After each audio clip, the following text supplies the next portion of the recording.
This is the regular meeting of the Los Angeles Board of Police Commissioners. Madam Secretary, please call the roll. Good morning. Let the record reflect Commissioners Johnson, Sobroff, Figueroa Villa, and Goldsmith are present, and we have a quorum. Thank you. Number one on the agenda, consent agenda items. Do any of my fellow commissioners want any of the consent agenda items pulled?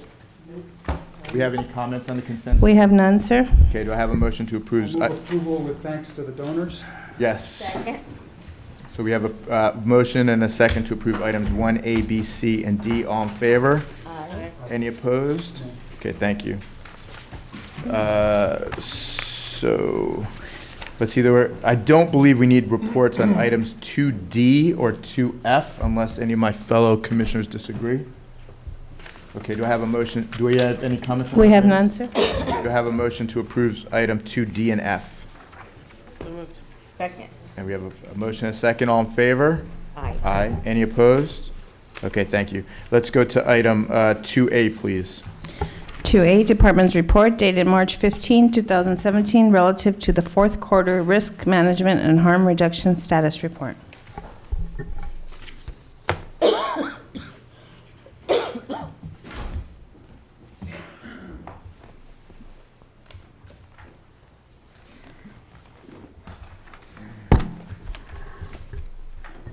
Good morning. Good morning. I was going to give a couple minutes to wait for Commander Himes, but I could get started on the report and then... Sure, we can skip to item 2B and come back if, Okay, if you want to is do that what that. you prefer? Yes, sir. That's Thank fine. Okay, let's go to item 2B then.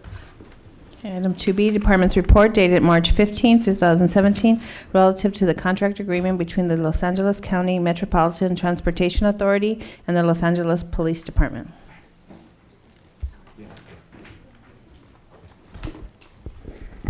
Mr. President, if you give them a moment to switch the PowerPoint real quick before they start Sure. the presentation. Morning, Commissioners. Morning, Chief.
So as we're waiting for technology to catch up, I can start with the presentation. There we go. Great. This, with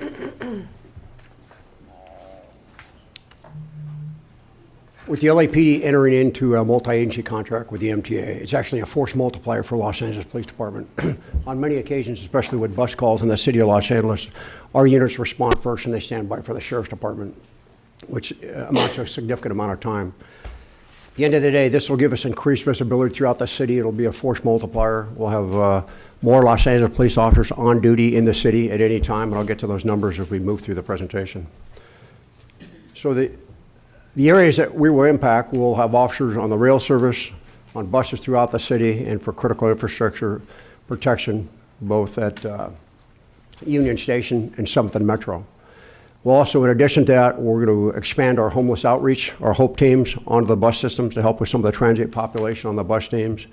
We'll also have senior leads, one assigned to each bureau, which will help coordinate issues that the bus drivers and bus and rail operators are having, so we can focus our issues and pinpoint where we're having crime problems and also coordinate the bureau resources from throughout the city. We'll have motor officers assigned to the Silver Line and Orange Line throughout the city for enforcement for right-of-way for our busways.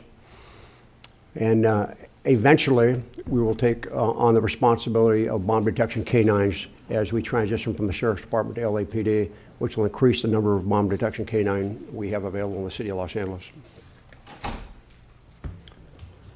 So our deployment model We'll deploy officers on the rail line in a partner configuration, and they'll ride the train from platform to platform, and they'll have to relieve each other on that train, and they'll have a supervisor there to make sure that that happens.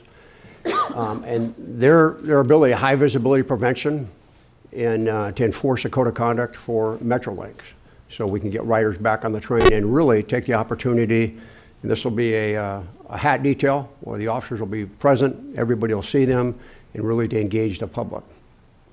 On the trains, we'll put bus riding trains out 24/7. We'll have teams out every day, and we'll target that based on our data and complaints from the bus operators to make sure that we're pinpointing the areas that we need to be. So we'll continue to move through that pace. The end of the day, I think with the availability of our officers on the trains and on the buses at any time, if something happens, we have bus riding teams that follow buses, we'll be able to respond. And the calls for service will be picked up by our black and whites. You know, they'll respond to them now, so our response time will decrease much, much quicker, and investigative will pick up the caseload for those investigations to happen when our buses are on the rails. So for critical infrastructure protection I talked about earlier, we'll have teams at Union Station, 7th and Metro, and those will be staffed predominantly by Metropolitan Division officers with special training and weapons capability at those. So they'll be our counterterrorism deterrent and prevention piece at those two critical facilities. We talked about HOPE. We'll have HOPE officers working 7 days a week. We'll have 4 on the system every day of the week, and we'll target the times and locations we need to based on information we get from our senior lead officers and from the bus operators. For the benefit of the audience, maybe you should say what the HOPE teams are. I'm sorry? Remind people what the HOPE teams are. HOPE team is our homeless outreach and proactive engagement. And the officers that will assign those details have to be HOPE officers throughout the city. They have to have HOPE training. They have to be engaged in that detail somewhere in one of the 4 bureaus currently today. So they've already got the training. They've already got the relationships with the other entities. So we hope to bring that all onto the rail system and to the buses. Senior lead officers, again, will provide that liaison between MTA, the 4 geographic bureaus, and create the line of communication we need to really solidify our policing between each of the geographic areas and Transit Services Bureau. And ultimately, as we grew out, we'll have a special problems unit. We'll start with 1 this year, and they'll be the undercover officers that work the special problems, again, based on data, complaints from the rail operators and the bus operators. We'll come up with strategic plans to work the criminal element on both of those lines. Bomb detection canine we talked about initially, that function will be covered by the Los Angeles County Sheriff's Department, and then with some overtime for our dog. We have a meeting with TSA and the federal government to figure out how we're going to transition that, but until we can transition, which will probably take us 2 to 3 years before we can have teams up and running, that'll be covered by the Sheriff's Department and with some of the LAPD resources on an overtime basis. Excuse me. Next slide is. Could you go back a couple slides, or I just went very fast. So you talk about the primarily plainclothed? That plainclothes detail, that is built in. It'll be a supervisor and 4 officers. It'll be very target specific where we're having theft problems and things like that, where we need to really dig in and find out who's creating the issues. And so based on that data and those reports, that supervisor will work either in uniform or plainclothes based on the problem to be very, very specific. What we want to do is have a proactive piece to identify the criminal element and target them so we can remove them from the system. So we're giving them the leverage to work either plainclothes or in uniform based on the problem.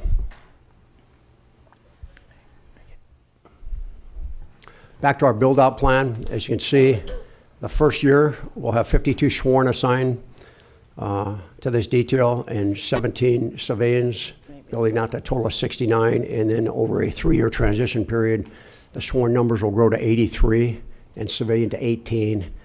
The entire build-out for the Bureau will be 101 full-time personnel. All other details will be covered on overtime shifts.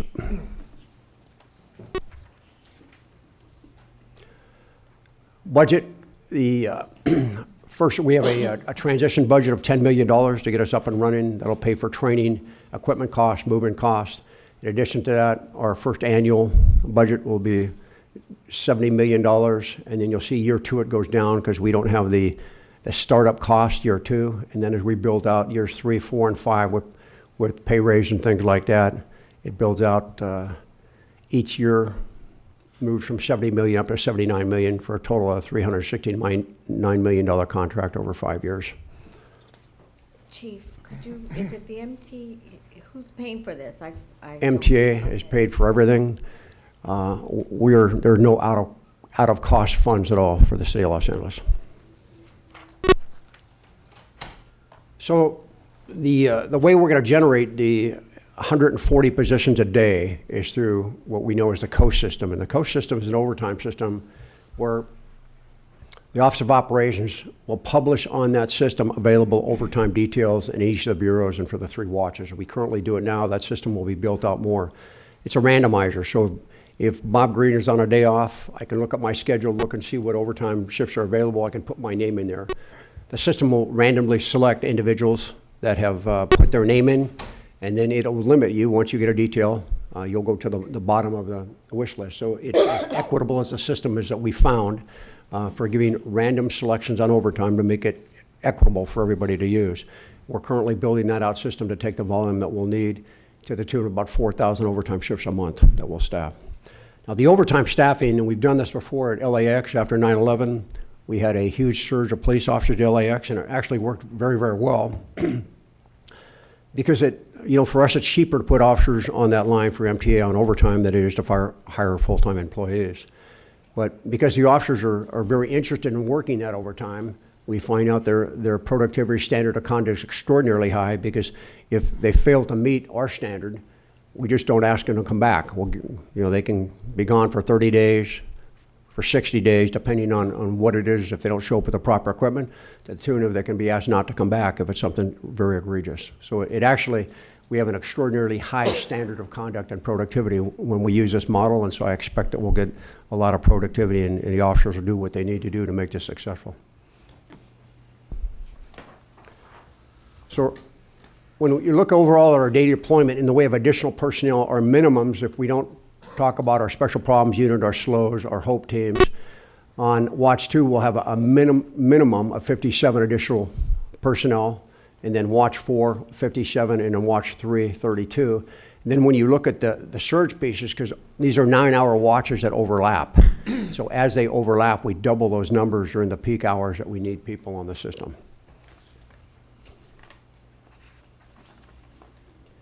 So Is the overlap time to be within the peak hours?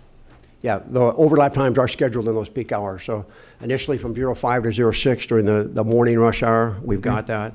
And then also midday and evenings, we've designed it to do the same thing. So we have the most officers on the system.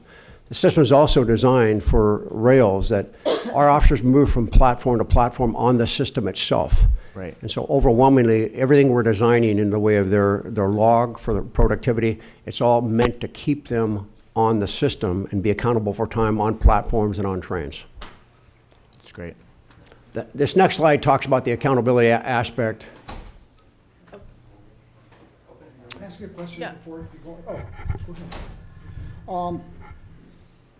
So when officers are on overtime, they're paid they get paid in arrears. They're paid by the department, and does the department get reimbursed by the MTA, or so do you have a cost of carrying that money? Well, I noticed that in the contract you have an application for monthly payment, so we're not. My question is, do you have the funds to advance the funds to get? Because it looks like it's reimbursed by the MTA every month. Right, we will bill them monthly. Okay. So we may have a 30-day lag, but within our first year budget of that $70 million, all those overtime costs are funded. Okay. So we'll stay within that $369 million, and every bit of that overtime has been calculated into that total cost. Efficiency in billing them is really important here because you don't have. Right.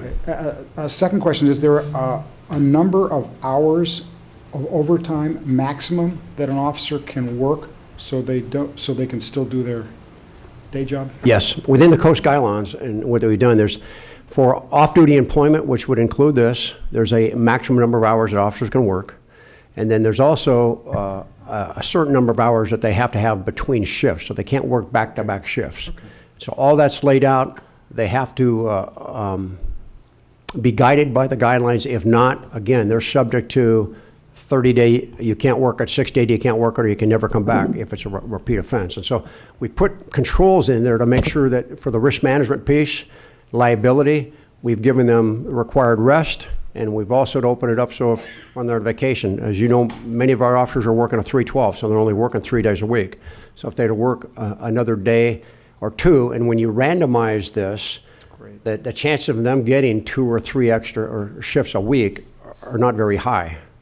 So at the end of the day, we've got safeguards built in so they can't work back-to-back shifts and that kind of thing.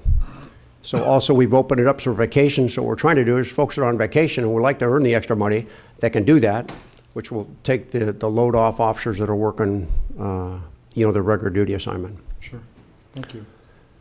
Some of the other things we're doing, when officers, one of our concerns is would officers work 2 or 3 days on this and then call in sick? Well, typically, if Bob Green were to call in sick, some of the checks and balances we do, watch commanders now will look at 12 months of their patterns of absence through DPS, our deployment program. We'd also look at e-subpoena to see if they've called in sick for court. And now what we'll do with our schedules is we'll push that proactively out to all the commands. And so they can see each one of the officers that's assigned to them is the amount of overtime that they're working. So right away, if they identify a problem, they can get back to us and we can look at whether or not that employee should continue to work. Eventually, we'd like our system to talk to each other, so it's a proactive notification for us. We've already seen through our current timekeeping, some of the officers have been assigned to the dash detail.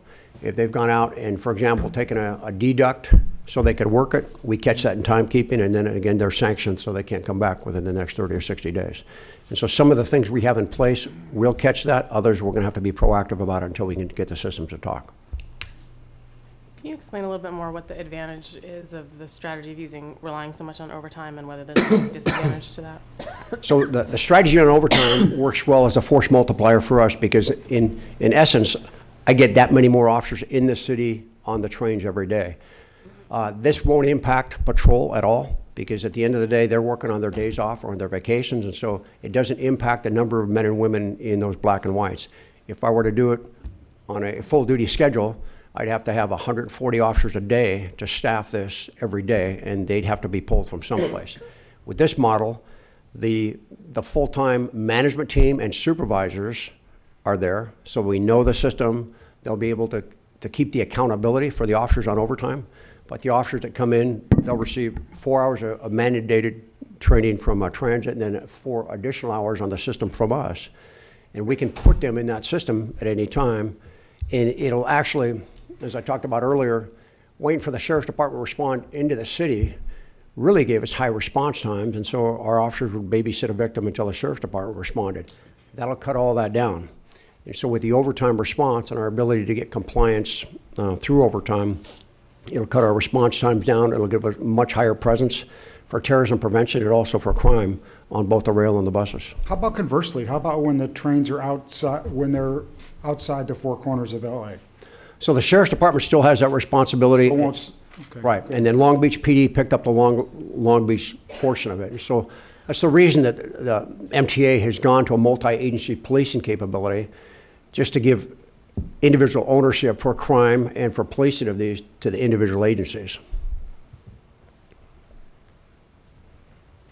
So could you just because I want to make sure I understand how this will work, could you please explain to me again how the various teams, so for instance, you make reference to the HOPE teams and things of that nature, so how the specialized teams will be integrated into service with respect to this contract. And I assume that that's also will they be participating through the overtime system as well? And how is that determined in the assignment pattern? So the HOPE team will be overtime. Our senior lead officers will be full-time, and our special problems unit will be full-time, because they need to know that system.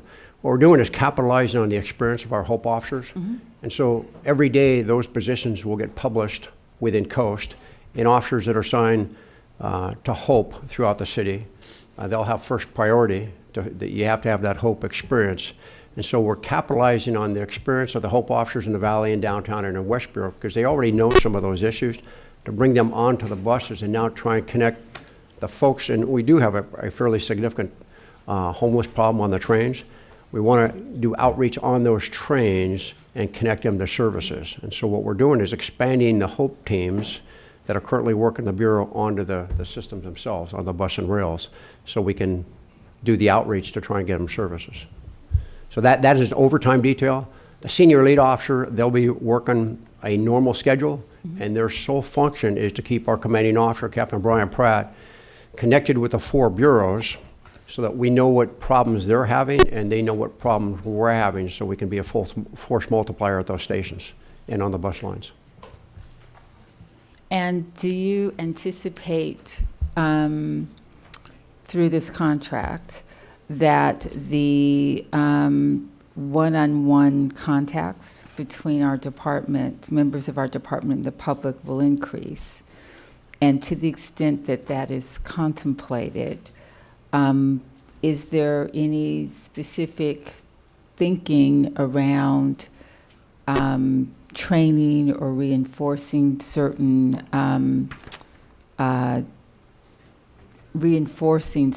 precepts with our officers as it relates to this kind of this particular engagement? Great question. And yes, sir, we're starting to talk to training division about the 4-hour block that we're putting on, and we're building into that whole piece.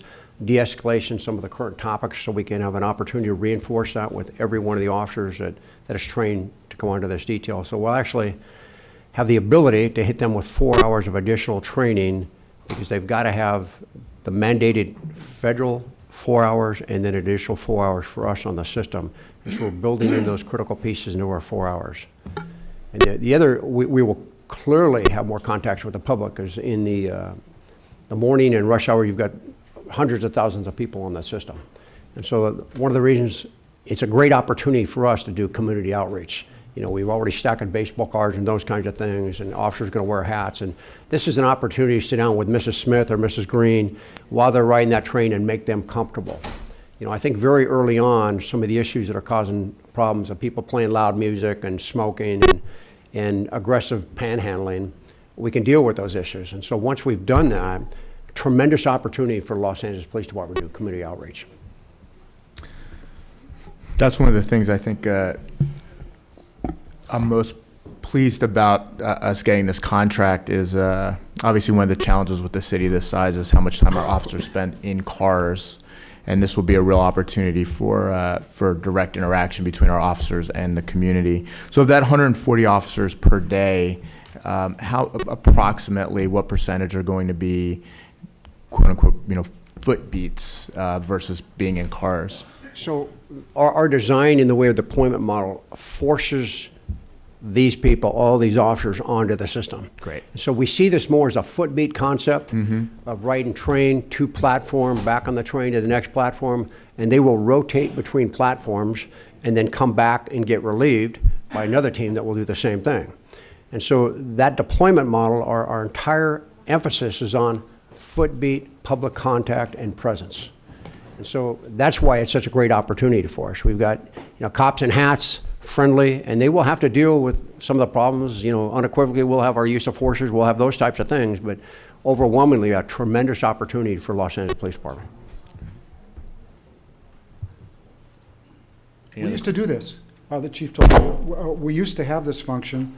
We didn't lose the function to the Sheriff's Department. It was given up by the department under Chief Bratton. For 1996, we were underbid. The Sheriff's Department had a policing model to go to the entire system.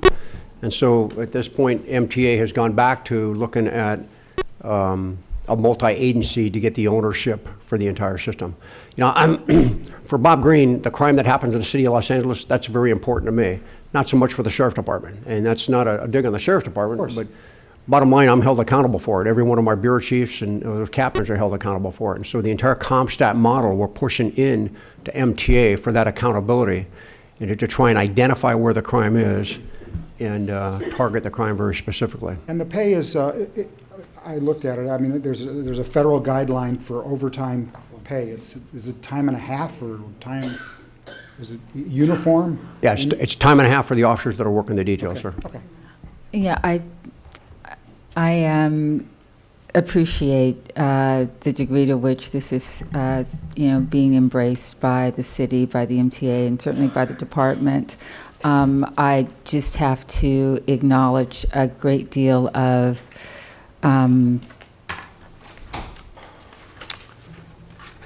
interest in making sure that we are closely monitoring the actual implementation of this reintroduction of this service, and am very interested in, you talked about the overtime system typically producing officers that are highly productive and that are meeting standards in a commendable way because they want to maintain their ability to participate in that system. For me, that kind of, it sort of begs the question as to what our expectation is. That is, what is the metric by which we will be judging the quality of service performance of these officers?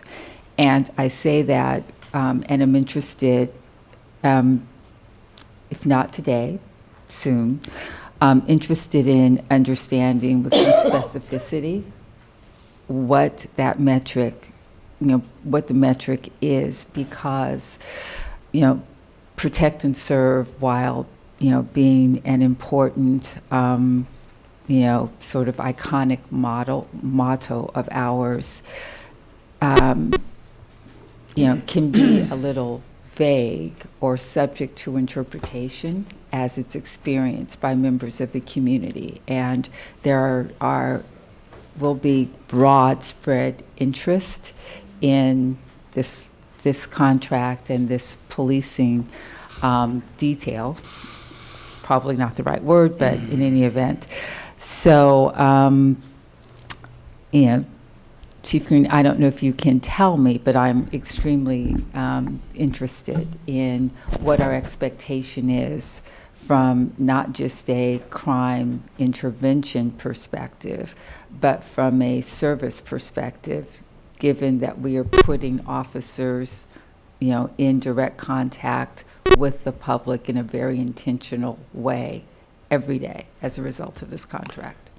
I can discuss that. And so overwhelmingly, our position is prevention. We are there to prevent crime and prevent a terrorist incident. High visibility interaction with the public. Our officers don't have to enforce fair invasion. They have civilians to do that for the fair invasion, which really puts us in a great position to have just officers stand there when we've got civilians doing it. It's a tool that they can use, but overwhelmingly, this is about prevention. We've already talked to the chief of the LA school police about how we better interact with their kids getting them to and from school, even if they're not paying. How do we work that fair evasion piece out? We've talked to the mayor's office, Gang Reduction Youth Development, about doing intervention, because there are bus lines and some of the train lines where we could specifically use gang intervention and target the different gangs that ride different buses in schools. And so all of this is focused on prevention across the board. There will be enforcement, clearly, because based on our discussions with the sheriffs, they've got some of the ridership is very problematic. But one of the issues they've had is they have not had a consistent presence on those lines. And it is our position that we'll have a very thick presence every day on those lines. And additionally, we'll monitor the progress through ComStat. This will be ComStat with everything else that we do, and also remind the board that we are responsive to the MTA board on these exact issues. Had this conversation with them. They are very interested in what the metrics for measurement will be. The sheriffs have had a metric. We will use that, but we will expand it to do surveys and other ways of telling how people feel about the system. So then, that's great. Is it possible, no, strike that. When will you have, for presentation to this board, the metrics and the measures that you intend to use surveys, et cetera, that you just made reference to, so that we can both understand, review, and have some input as to how that is actually going to happen. And I do understand that MTA has both an interest in monitoring and probably their own independent perspective about these things. But I think it's critically important that we also provide a platform and a window, and frankly, I am significantly interested in how we are both executing and how we are monitoring our performance. I expect that the department will perform extremely well, but there's both, living into that expectation, but also being responsible for understanding how we arrive at that judgment and how we monitor that. So could you be more specific as to what the metrics will be, when we'll see them, and how you'll be evaluating or reviewing public feedback as it relates to this contract? Well, specifically, the original metrics that the sheriffs use are their crime statistics for crimes that occur either on the bus or on the rails or on the platforms. We will replicate that. We are in discussions with the sheriffs about the way that they have recorded crime statistics. We want to make sure that we're measuring apples to apples and oranges to oranges on that. So we have to get a better understanding of how the sheriff codes his crime. So we'll continue to do that. We'll develop a CompStat sheet for this. On the CompStat sheet will be the various metrics that we use to evaluate this command, just like the other commands in the city. And we can bring all that forward to the commission when the time is appropriate. We're still a little ways off from getting all the information from the sheriffs relative to their past performance, and we have the CompStat sheet still under development. Well, you also made reference to surveys that you would be conducting. Could you tell me about that? Well, we're in discussion with a number of survey instruments, a number of survey individuals, one of which is based in New York. Had conversations last week looking for funding for that. Surveys are expensive. They're not in the contract, but we'll find a way, as we did with the community surveys. To be continued. Any other questions? Well, thank you. As we, when this first came up and we approved going after it, I'm in agreement that this will be a very good development for the city of Los Angeles. I know a lot of people have been somewhat disappointed in the way that our mass transit has been policed previously, and I agree with the mayor that we have obviously, and to your earlier points, that we have a greater interest of what happens in the city of Los Angeles, and our ability to coordinate with the officers in the local divisions as we're going through will definitely be a force multiplier. I know a lot of work went into getting this. This unlike when we walked away from it and gave it to the sheriffs, that was not the case here. This was a very competitive process, and I know Chief Green, you put a lot of work into getting this approved, and I appreciate it. And I think this is a really great development for the city. Do we have any comments on this item? We have two comment cards, sir. We have Audrey George and Ted Hayes. And we have Wayne from Encino, 3 cards. Great, thank you. So I did read the comment, and I do have, the contract, and I do have some comments. But first, I just wanted to ask one question of the public, and that's, do you feel that maybe a few more police officers in this room would make you feel more safe?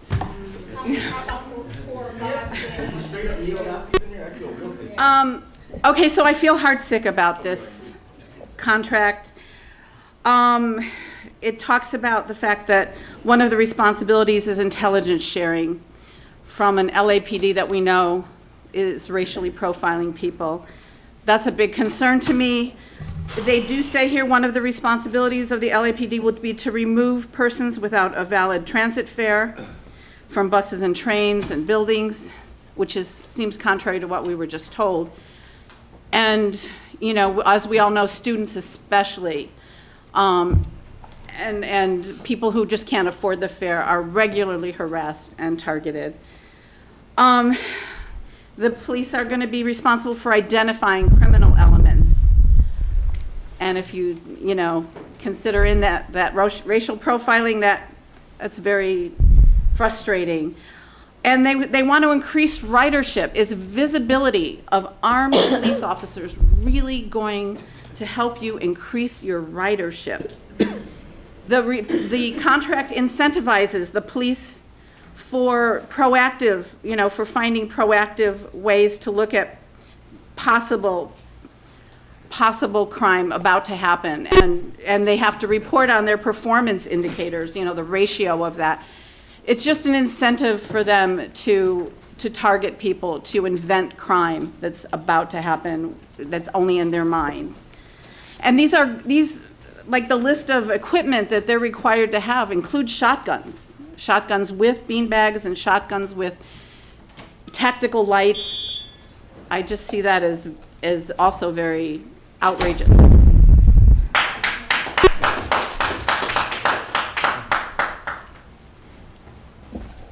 There are certain neighborhoods that the sheriff's department simply would not police. Take just the Crenshaw line. It's a captive audience. The people who want to be a clown or want to be a terrorist or a thug, they get on a bus and they act up. But when the operators now have buses that have metal and plexiglass seals to protect the operators from attack, the sheriff wouldn't do this work, and you're going to be very surprised if you have to do the work also. Because there's so much crime on buses, it's beyond belief. I'm a transit-dependent person. I ride the buses all throughout the county of Los Angeles. And I can tell you, you have to do a poll of the operators and ask them what's their life on the job is like. Transit riding is declining in certain areas because people don't want the drama and are afraid to ride the bus. I've been on bus 4 or 5 times where incidents broke out, pandemonium, sheriff never arrived, and they would not arrive. They leave the community to their own devices. These are the kind of people you live among, these are the kind of people you have to endure. So the most important thing is to recognize that this is very serious work. How do you go on a crowded bus with your gun and everyone is standing all about and around you, and you don't know who the culprit is and who the good guys are? One other thing is that the tap card, that's what's usually used. There's no such thing as a tap card in the law. But if you don't use that tap card, it's called fare evasion. There's no rule, no law, no anything about the tap card. But you get citations for not using it. Wayne from Encino.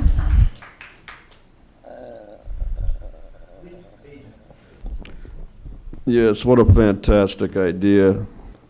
Take overworked officers, more exhausted, getting that overtime, tired, angry, confused, with a gun and a shotgun aboard public transit with people who are tired, hostile, angry, waiting for late buses and trains. This is a wonderful environment. Nothing can go wrong, right? Oh, sure, Cynthia. This is not a powder keg for lawsuits against the city. Everybody's just going to sit with these officers and be all nice, right? Sure they are. That's why the sheriff's department's getting out of this business. It's cost too much liability. So they had to figure out who in the world would be dumb enough to take this on and pay overtime.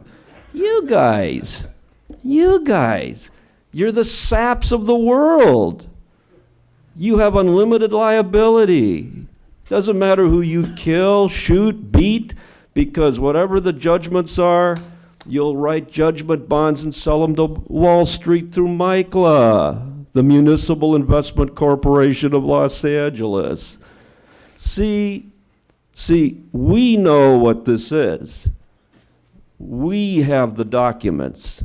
We have the city attorney's internal memorandum. We have everything. We know exactly what this is. It's a recruiting tool. Who wants to work for LAPD? Now that you can rake in all that overtime, an excellent recruitment tool. Overtime is now become supplemental income, SSI, for the 0.5%. So go ahead and pass it and watch the liability flow. There are no other cards for this item? Do I have a motion to approve the department's report? So moved. Do I have a second? Second. All in favor? Aye. Any opposed? Thank you. So, I want to know why 2F was closed by you guys approved, and the public is not allowed to speak on it. I'm surprised that Cynthia McLean. ma'am, you're disrupting the meeting. Can you please have a seat? I want to know why I can't speak on it. They're not allowing me to. I submit a card, they're not allowing me to. You were not here when we called the item. There were no comments on the item at the time, and it passed. I got here, I want to speak on it, I need to be able to speak on it. You weren't here when we called the item. Our meeting starts at 9:30, you know that. Ma'am, you're disrupting the meeting. You can comment on it in public comment if you want. Cynthia, you should be ashamed of yourself for approving that $1 million. You should be ashamed of yourselves. More data collection, more databases, you know it's bullshit. I'm even surprised if you know what it's about. We're going to item 2A. Item 2A, Department's Report dated March 15, 2017, relative to the fourth quarter Risk Management and Harm Reduction Status Report.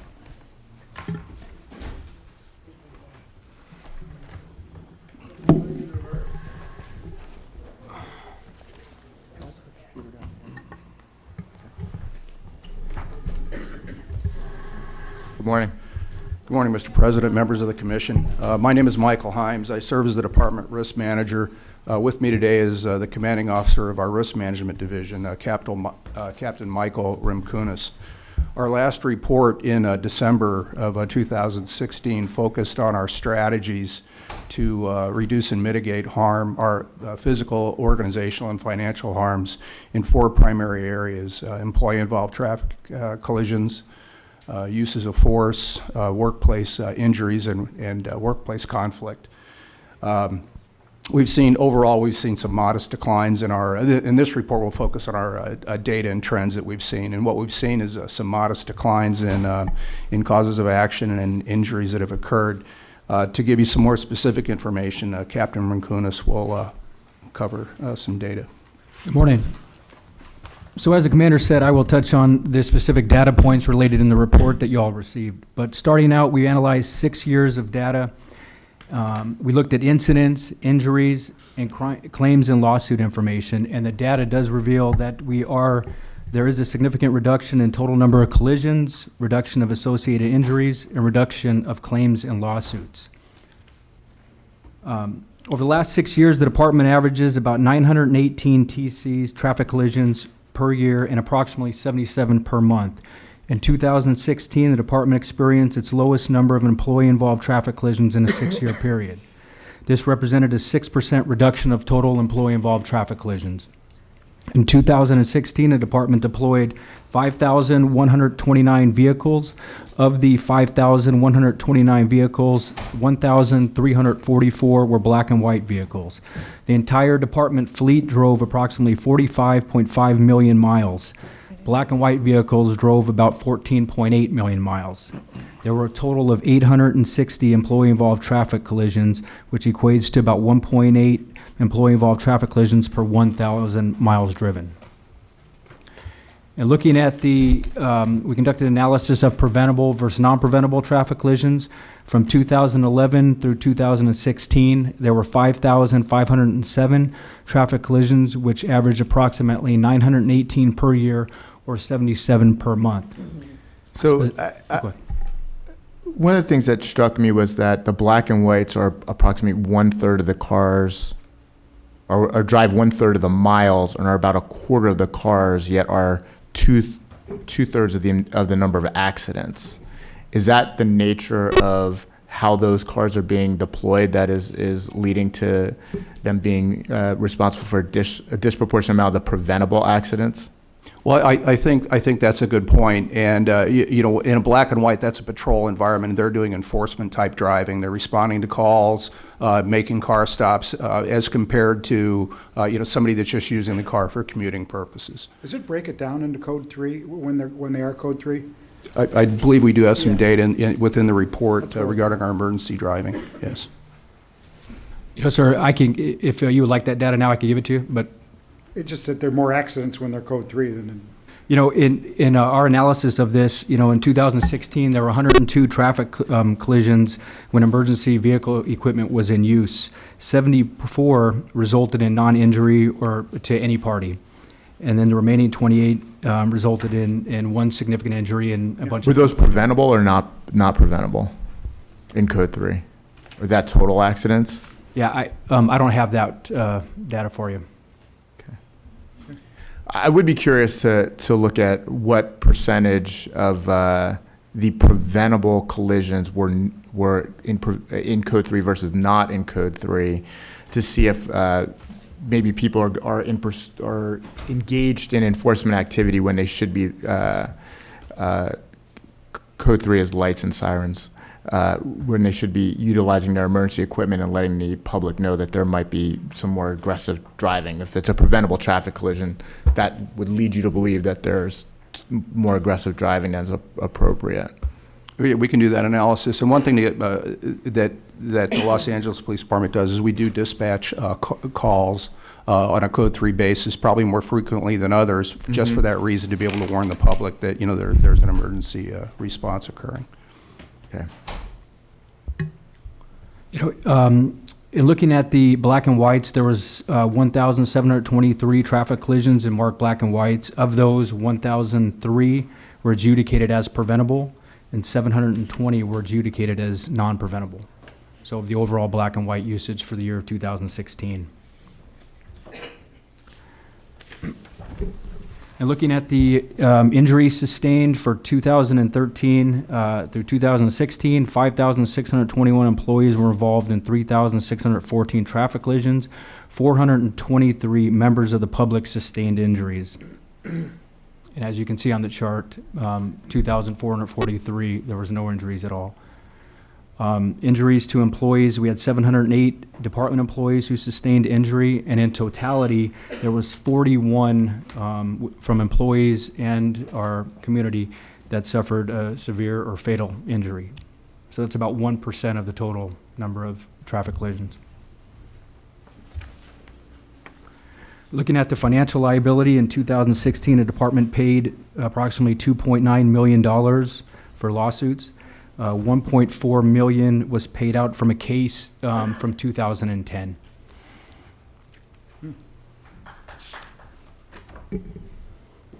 Looking at department seatbelt usage in 2016, traffic coordination section began to conduct quarterly analysis of employee-involved traffic collisions to more accurately determine the seatbelt compliance rate for department employees. Of the 416 traffic collisions that required seatbelt usage, 12% of the officers were not wearing their safety belt. And the overall compliance rate for the department is approximately at 88%, so it's tending to go up with overall seatbelt usage, which is a good thing. This is looking at seatbelt uses when there were collisions, correct? Do we do any auditing of seatbelt usage just on a regular day-to-day basis? You know, oh, go ahead. No, please. You know, every bureau is responsible to train their supervisors and things to monitor seatbelt usage on a daily basis. And what I've seen and what when I've talked to the bureau chiefs is that we do ask our sergeants to write positive comment cards, to write negative comment cards, to really get our folks out there to really monitor what is going on in the field, but to have actual data to really show, you know, if something is working and something's not, we have to look into that, but that's really hard to capture. But I know from talking to the bureau chiefs prior to this presentation, every bureau mandates that their sergeants are out there doing something in monitoring of seatbelts. If there's an employee that's involved in a traffic collision who's not wearing a seatbelt, it's an automatic personnel complaint. But it is a topic of conversation. I believe with the telematics, hopefully that's coming through the department.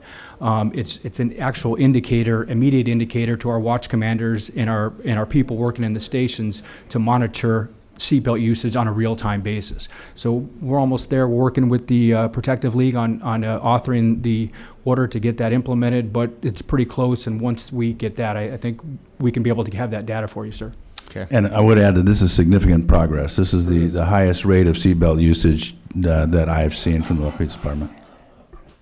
No, and I just have to, just my own kind of reaction to this, and it's incredibly petty, I know, but I've been ticketed for not wearing a seatbelt. So it just seems to me that if it's against the law, that we wouldn't have an issue with respect to people wearing seatbelts. Look, it goes a lot further than that. I mean, when we get back to, we've had the seatbelt discussion for years and years, and the numbers are getting better and better, but you've got officers that are telling their kids to make sure to put their seatbelts on, and then they don't put their seatbelts on. But we're on the right trajectory with it.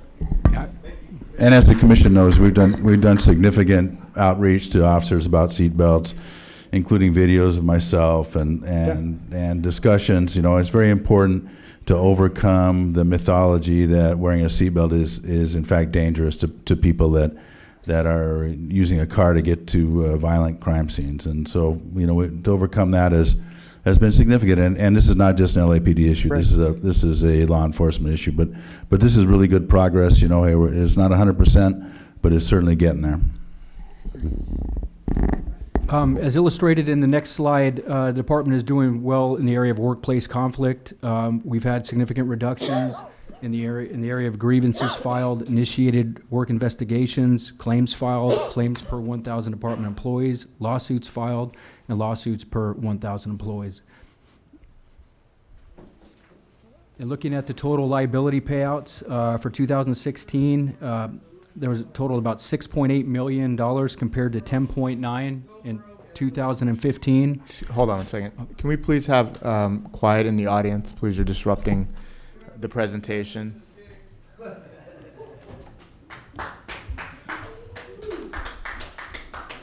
Thank you. So just to say again, from the payouts, we paid out about $6.8 million last year compared to $10.9, and you know, the payouts were from cases that occurred years and years earlier. Excuse me, ma'am. In the red shirt, can you please stop talking? Yeah. You're disrupting the meeting. Please stop disrupting the meeting. It's your last warning, please. Ma'am, this is the business of the police commission. Can you please just stop disrupting the meeting? Ma'am, this is your last warning. Okay, ma'am, I'm asking you to leave the meeting so we can continue. Ma'am, you need to leave the meeting, please. I'm not going anywhere. If they want to get me, they're going to pick my burnt, crippled behind up and take me out. If you won't leave voluntarily, we'll be forced to take a recess and make everyone leave the room. If you refuse to leave on your own volition, we'll be forced to take a recess. I'm sitting here doing my citizen duty. I'm just being a good American, just being a really good American. You know, we could be worse than like being. You know, I can see if I was making breaking gestures or using expletives, none of which I have used. We are trying to. Ma'am, you can either leave on your own volition, or you're going to inconvenience everyone in this room by causing everyone to have to leave this room. Okay, we're going to take a recess, and I'd like the room cleared, please. Smoke a joint, whatever you need to do. Come back in here and do some justice.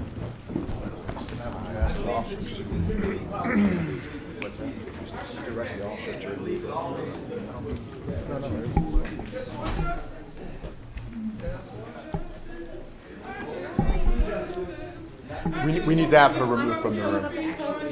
as you can. Okay. I always forget. I just get this idea. I just want police to stop killing people. I just want justice. I just want police to stop killing people. I just want justice. I just want police to stop killing people. I just want justice. Y'all know my daughter, Marquisha Wilson, was even an inmate in jail. I have a union for it right here. That's my man. I want to know why. Now we're going, why was she left alone if she was told to be monitored? So was she monitored or killed? She was killed. And you know it. She was brought into custody alive. Ladies and gentlemen, the commission is in recess. Everybody has to leave the room. If you don't leave the room, you will not be allowed back in. Officer Loker just told me that we will reconvene today. He just told me that. I don't know if he's a man of his word or not. Officer Loker just told me that we will reconvene today. Wait, because I want to try They short brought hair, in but black we're police. You see what they did yesterday to These the are all black cops public. who accidentally killed the autistic boy. They put all their black behinds in jail. Being a cop, being black still means you're black. You need to realize that you are working for the enemy.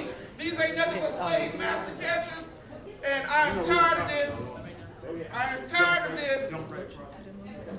I'm not making threatening action. I'm not making threatening gestures. I have not used expletives. I've only asked that my government, my local... Again, if you do not leave on your own, when the commission reconvenes, you will not be allowed to come back in. Come and get me. I'm not doing anything. I am merely voicing my opinion and concern of myself and the greater community. If you want to touch me, you do so at your own expense and your own exposure. What you are showing on those statistics is growing every day, minute by minute. And I wore a seatbelt the entire time I drove here. It's cool, guys.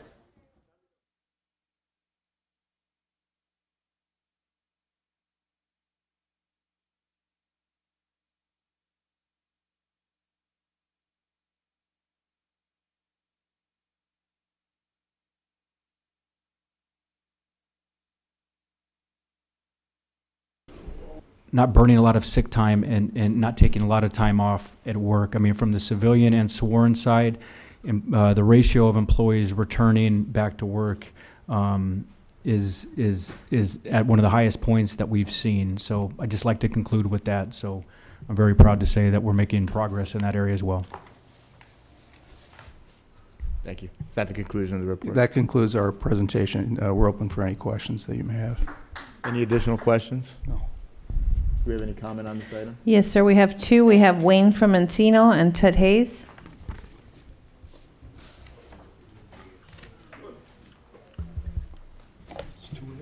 Yes, a liability. Well, you see, remember the woman detective that she just settled? Remember that? Nice-looking female detective filed in federal court, $75,000 settlement for sexual harassment. See, you didn't put that up there. See, that's the thing. Workplace violence. How about that guy, that nice guy in Anaheim? What was his name? Pulled out the gun, warning shot. Oh, yes, Detective Ferguson. Was that Sergeant Ferguson? Is that his name there? Remember that nice guy? Yes, look how proud they look. Look at the pride. See how proud they are? Look how they look me in the eye. See that, how proud they are? See, Charlie, how proud they are? Look at them, look down. I'm looking up at the sky to protect and serve. See that? See what happens when somebody's up here and knows about all this stupid shit? See what happens? Ah, look what I brought today. I'm going to hand a copy of this to you. Yes. Oh, this is good. It's a restraining order that you people served on me last year. A man named Hugo Rossiter said I was too dangerous to serve by process and needed to be served by detectives of the Elite Threat Management Unit on April 27, 2016. But I wasn't arrested until 17 days after the declaration. So Your city attorney must have a time machine to be able to time machine into the future, right? Yes. See, look how proud they look. This department is a criminal organization under color of law. Ted Hayes.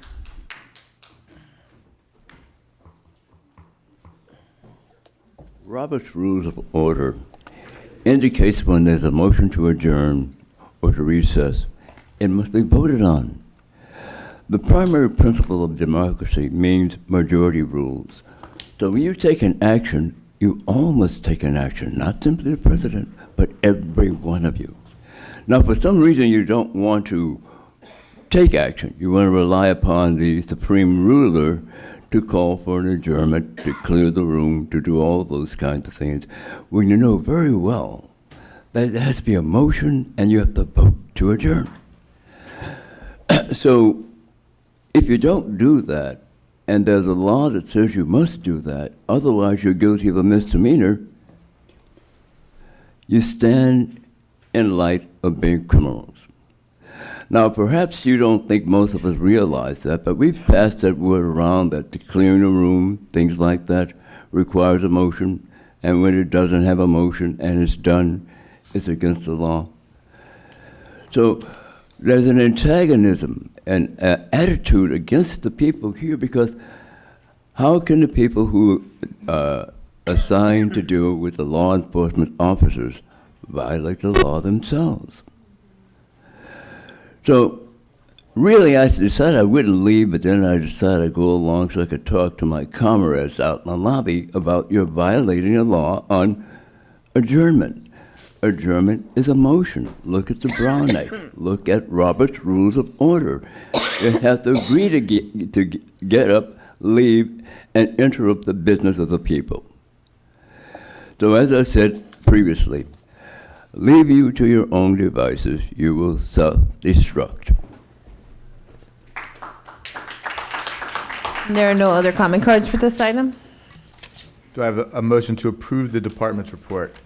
So moved. Do I have a second? All in favor? Aye. Any opposed? Thank you for the Thank you. report. Thanks, guys. Thank you. We're now on item 2C, Department's report dated March 16, 2017, relative to the Standards-Based Assessment and Employee Evaluation Report Audit.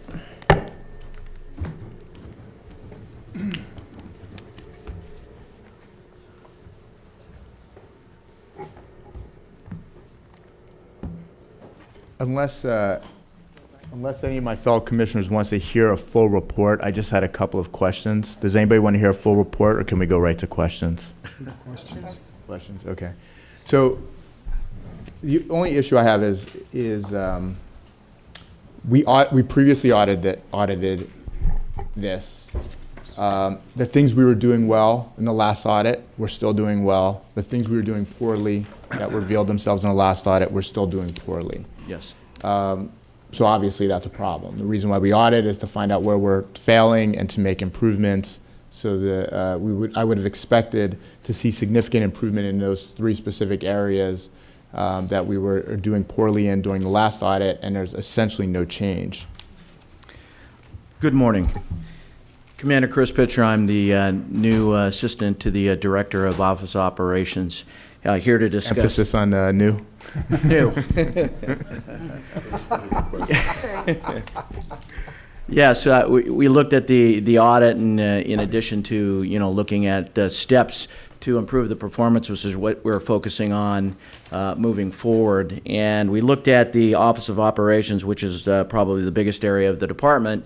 And if you look at it, I didn't want to give you a full report, but the issues or where we failed in those areas typically were not in the area of Office of Operations, but outside that. But nonetheless, we are moving forward with specific steps that I'm prepared to discuss with you today to address all of these issues, to make sure that we address them in the future moving forward. So the first one is we work closely with the 4 geographic bureaus and work with the training coordinators to make sure that, and we're looking at two different types of assessments. You're looking at the SBAs, or standards-based assessments for sworn, and the EERs, or the employment reports, or the performance reports for the civilians.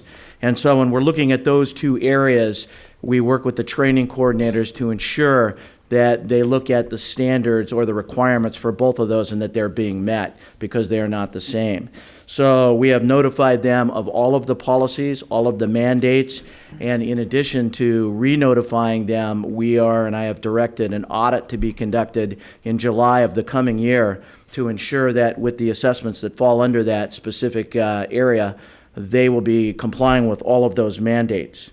Great. So that was one of my, I didn't want to go another 2 years to find out we're Correct. still not doing it. So you're Yes. going to do another audit when? In July of July. 2017, we will address all of the audits that were completed and fall under that area where we can assess for both the EERs and the SBAs to make sure that we're headed on the right path.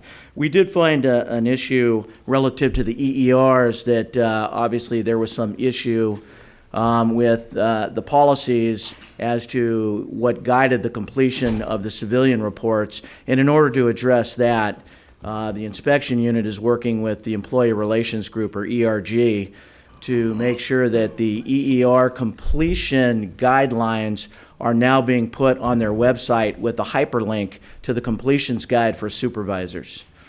To further that process, they're working with an application to make sure that, much like we have with the SBAs for sworn, with the civilians, we will also have an action item that will be automatically generated to ensure that for the civilians, all of their ratings are completed within a timely manner by their supervisors as well. So those are the lion's share of where we're going, and making sure that we get to address these so that we don't see these issues going into the future. Great. So if you're doing the audit in July, when will you be ready to come back to us and report on this?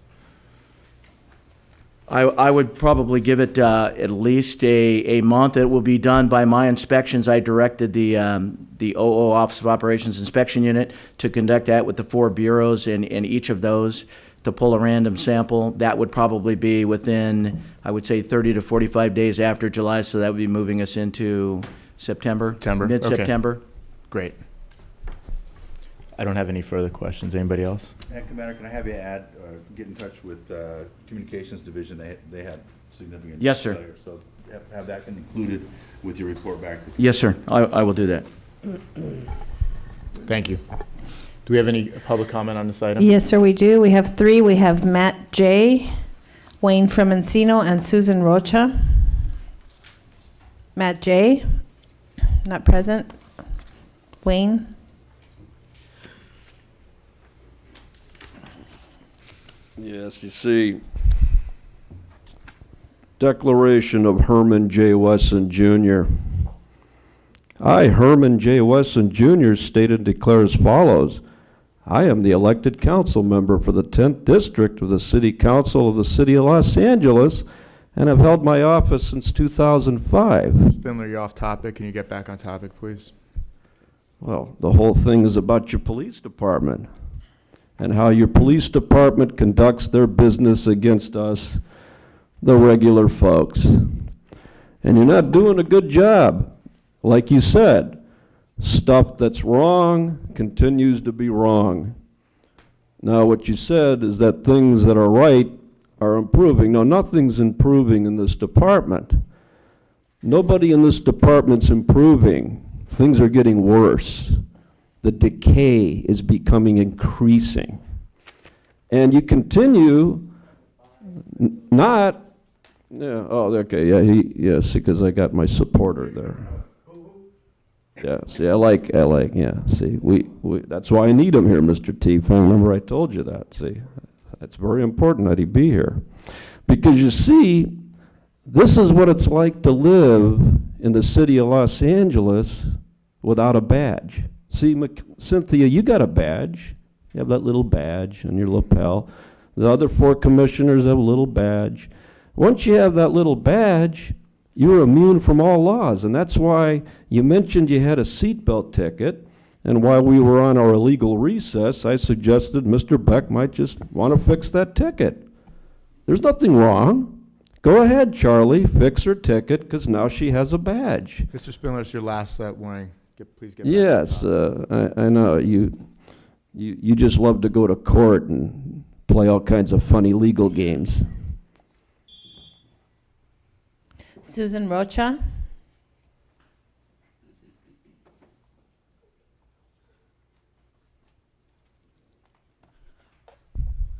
I have to wonder what kind of standards that you have when Northeast detectives bring some trumped up charges and have me prosecuted because they want to believe lying church members at Divine Savior Catholic Church at 610 Cypress Avenue because I stand on a corner with a sign saying, "Stop your noise."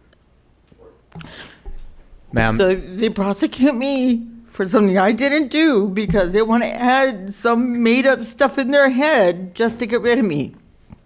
And then Mike Furr's office would bring me to court because I'm not going to plead guilty to something that I didn't do. And the jury found me not guilty because it was lies. It was lies, total lies. No evidence, no proof, no nothing. But they wanted to get rid of me from standing on a corner holding a sign and take away my First Amendment right. That's not right. That's not right what Northeast detectives did. That's not right what Mike Furr's office did. To put me through a trial for something I didn't do because I hold a sign on the corner about their church's sign. About their noise. That's not okay. That's not standards.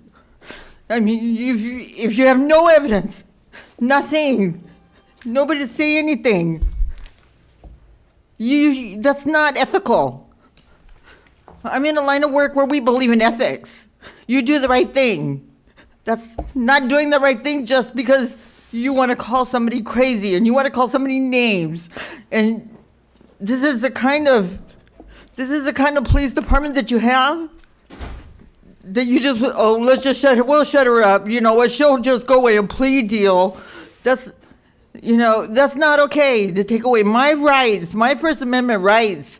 Just because you want to be in the pocket of the Catholic Church, you want kudos with them. That's not okay. That's not okay. The hell that they put me through a trial for something I didn't do. That wasn't okay. We have no other comment cards on this item. Thank you. Do I have a motion to approve the department's report? So moved. Do I have a second? Second. All in favor? Aye. Any opposed? Thank you. Okay, we're now on item 2E, Department's report dated March 15, 2017, relative to the City Council Motion 16-0844 regarding gang activity in the West San Fernando Valley.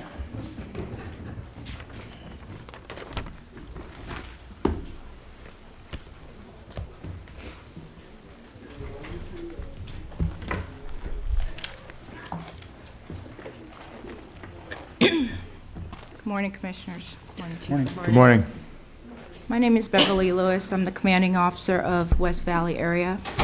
With me at the table is Lieutenant Morrison. He is the Operations Valley Bureau Gang Coordinator.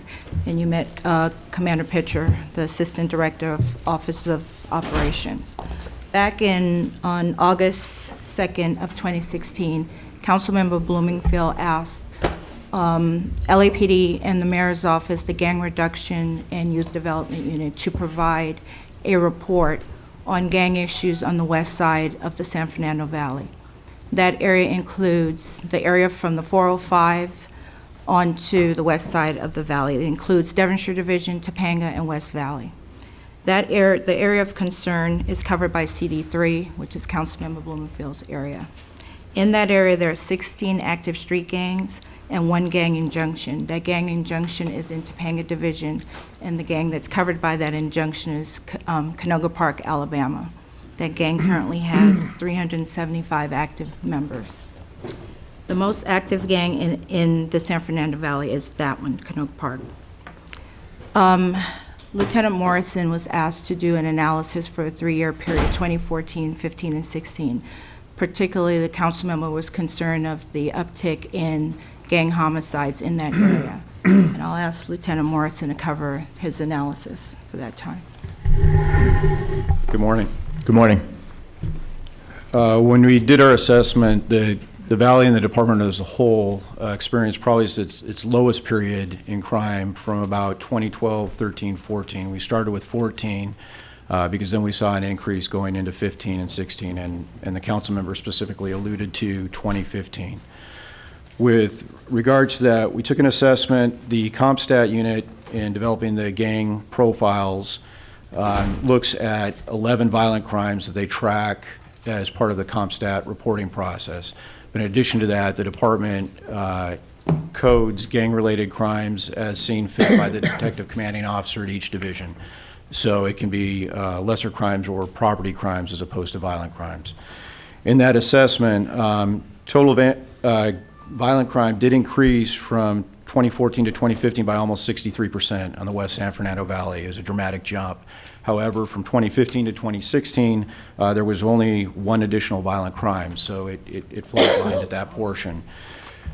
I think most alarming to the council member was the increase in homicides, and justifiably so, that even one more homicide is a person's life. From 2014 to 2015, we're relatively even with 3 homicides, gang-related homicides in 14 and 4 in 15. The jump to 8 gang-related homicides in 2016, with 5 of them being in Topanga Division. When we look at that and the impact to the community, we look at what we consider repressible crime. In other words, what you would think of as the car-to-car shooting or the drive-by shooting or something where it could impact innocent victims not associated with the gang rivalry. There were 3 incidents totaling 5 victims that were non-repressible. One was a domestic violence love triangle where all the members involved were gang members. That claimed 2 victims. Another incident was 2 gang members that went into a strip club and attempted to rob that club. The security guard defended himself. Shots were fired in exchange, and the victims that succumbed to their injuries were the gang members that set out to rob it. And then finally, one was a targeted gang member at a closed party. So removing that, the homicides are fairly level across the board from year to year.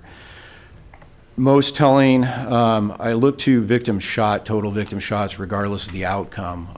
And in that situation, we had an increase in 2015, but then we had a reduction in 2016. And so I look at that as our officers stemming the tide and trying to get a hold of what may be going on.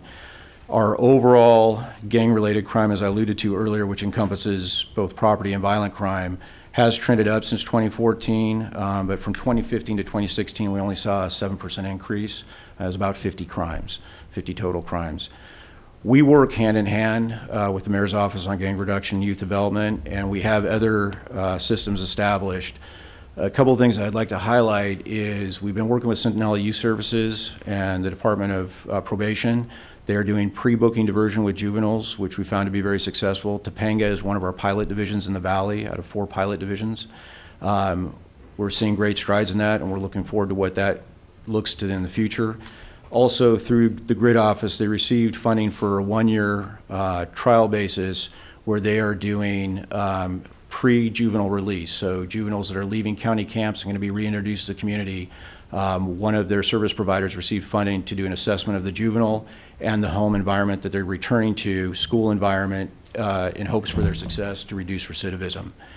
Additionally, because the Topanga Devonshire grid zone does not cover West Valley Division, I work with our grid providers. They're under contract, they have funding issues, but they've been very good at doing violence interruption.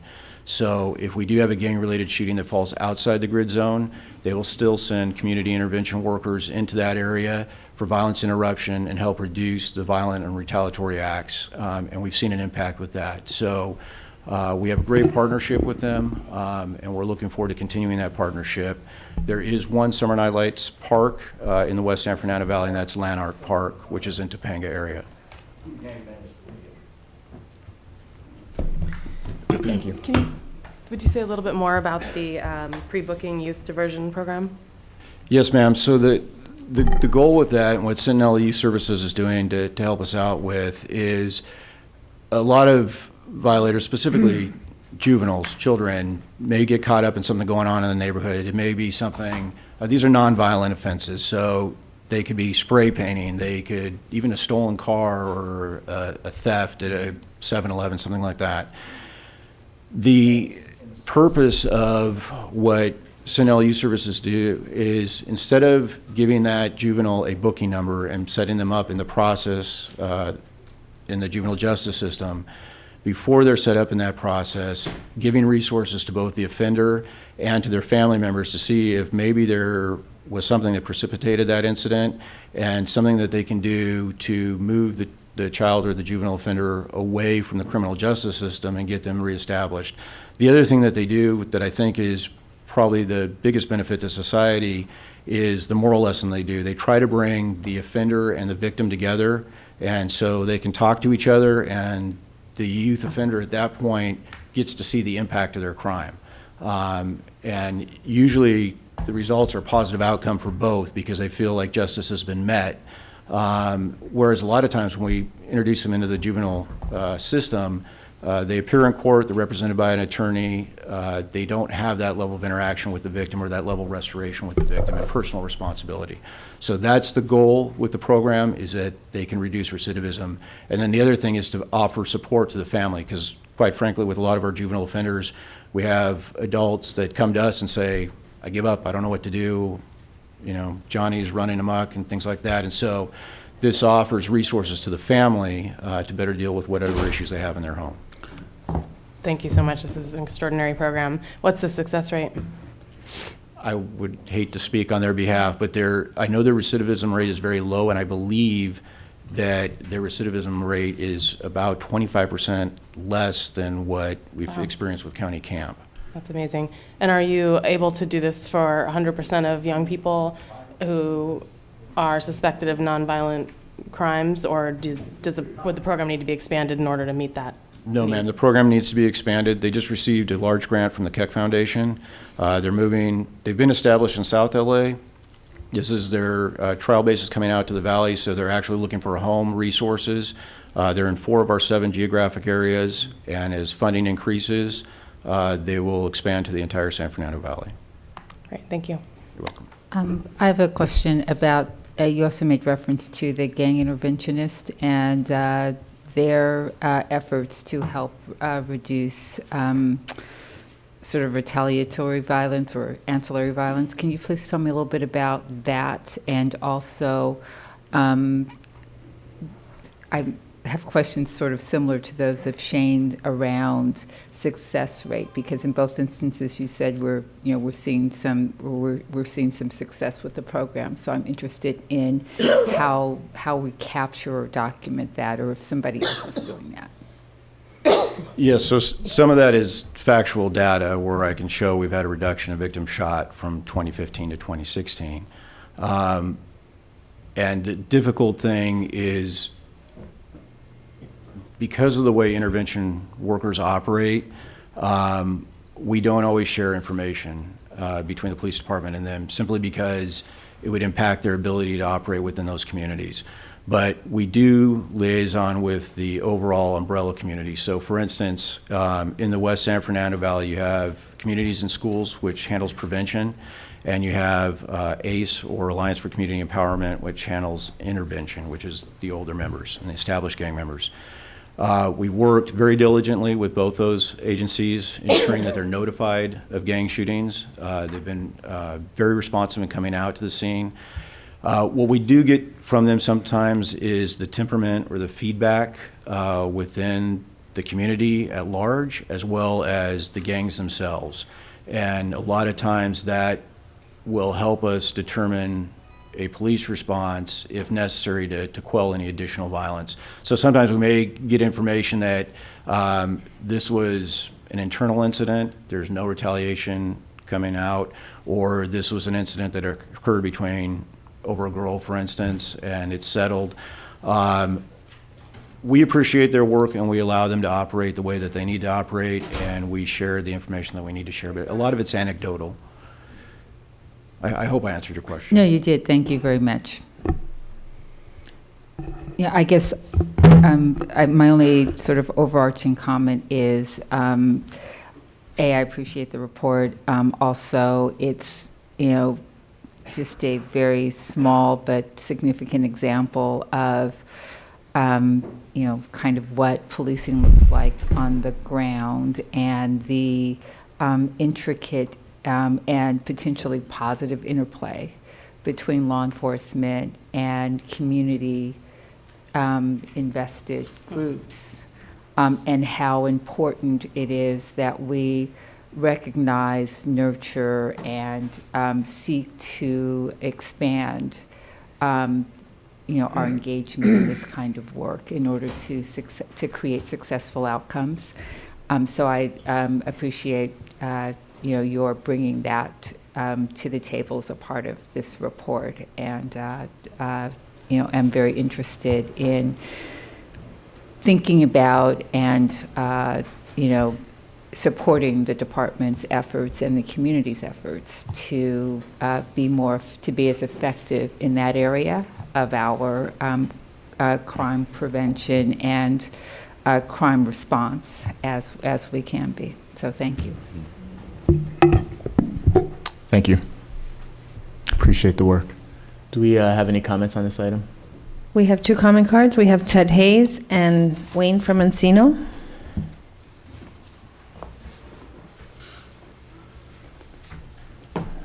Councilman asserted there were shots fired in his district. No, no homicide, no wounding, just shots fired. So he took it to the streets. He took it to the front of the sidewalk of City Hall East. He and about 3 other councilpersons and the city attorney showed up. But Wesson wasn't there. Harris Dawson wasn't there. And Current Price wasn't there. So I went to the office and asked these council people, why weren't they there? Because we do have shot fires and homicides in our district. One officer said, we weren't invited. The other one said, we looked down there, we saw them, but we didn't want to go. And Weston's office had no comment.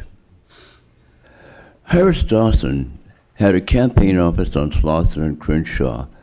There were flowers in the front of the doorway with balloons and photographs because a dead body was in the doorway of his office. A gang shooting, but he wasn't there. So this is what we're saddled with when it comes to homicide in the hood, the black community. Our council people are indifferent. They're completely uninvolved.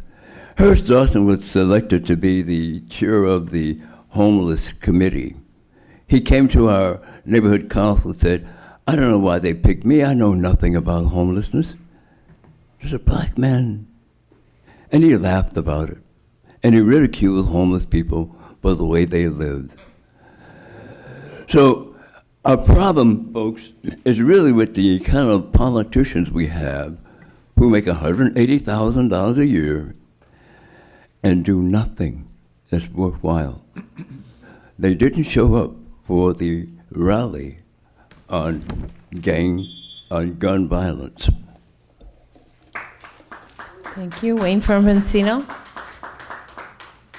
Mr. Hayes, they get to wear a tie to work and stuff. You get to be shot and look important. Yes. Now we're visiting the white part of town. Oh my God, somebody fired a weapon in the valley. Oh my God, a gunshot. Oh, let's get injunctions. Let's send every cop over there because, oh my God, you mean people fire guns? One gunshot? So we have to have this old CPA, Canoga Park, Alabama. You know where they got that name? Alabama Street in Canoga Park. Quarter century old. That goes back to BVN, Barrio Van Nuys. It's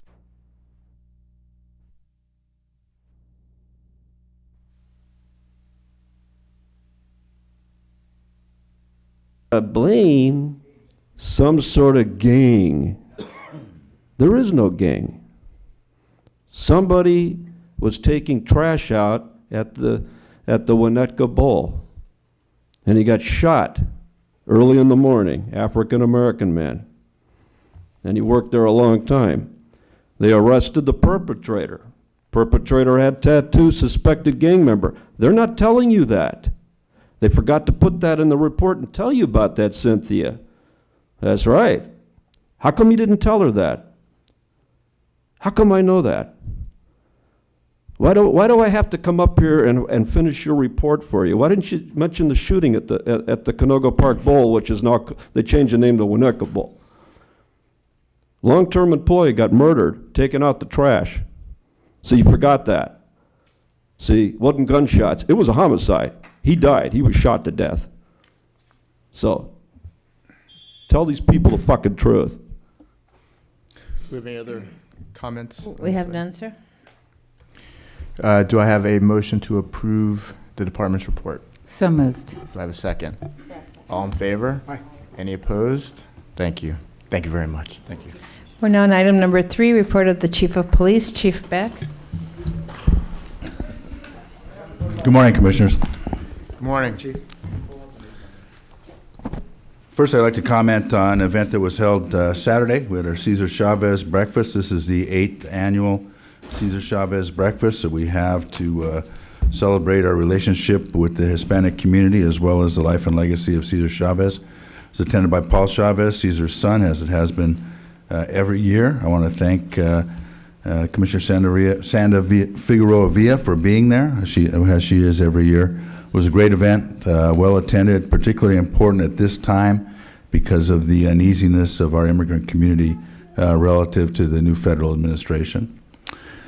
This coming weekend is the annual Baker to Vegas relay race. It's a 120-mile relay held among members of law enforcement. There will be 274 teams competing this year. 34 of those are LAPD teams. The Los Angeles Police Department has won the event overall for the past 5 years and has won the women's division for the past 6 years, and hopefully we will repeat that this year.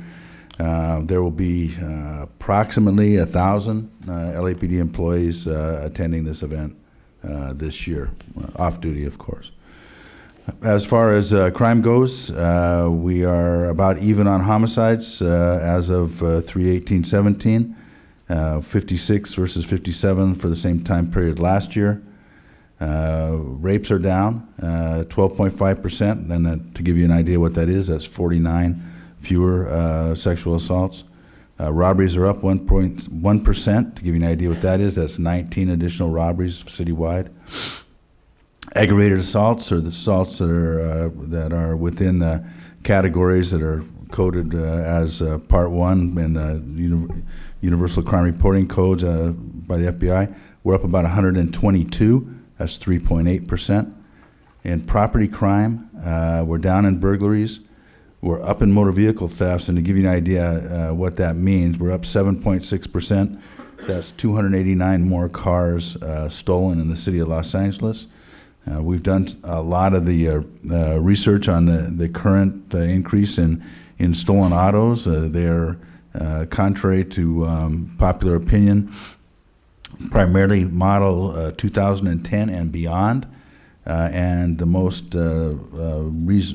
likely access is because the keys were left in them or the vehicle was left running. So we encourage the public to keep their vehicles secure. We also have seen an increase in burglary theft from vehicles. That's where a car gets broken into and property taken from within it. 5.1%. That's 335 additional vehicle break-ins. Matter of fact, over the weekend, we had officers shot at as they confronted 2 car burglars who were arrested. Officers did not return fire. That was in West Valley. So our total crime picture is about even with last year, with a decrease in violent crime and a very, very slight increase in property crime.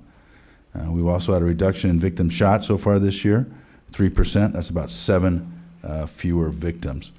On the gang side of things, we've seen a decent reduction in gang crime this year so far to date of 14.9%, and a significant reduction in gang-related homicides of almost 40%, although it is early in the year and these things are subject to investigation to establish the relationship to gang activity.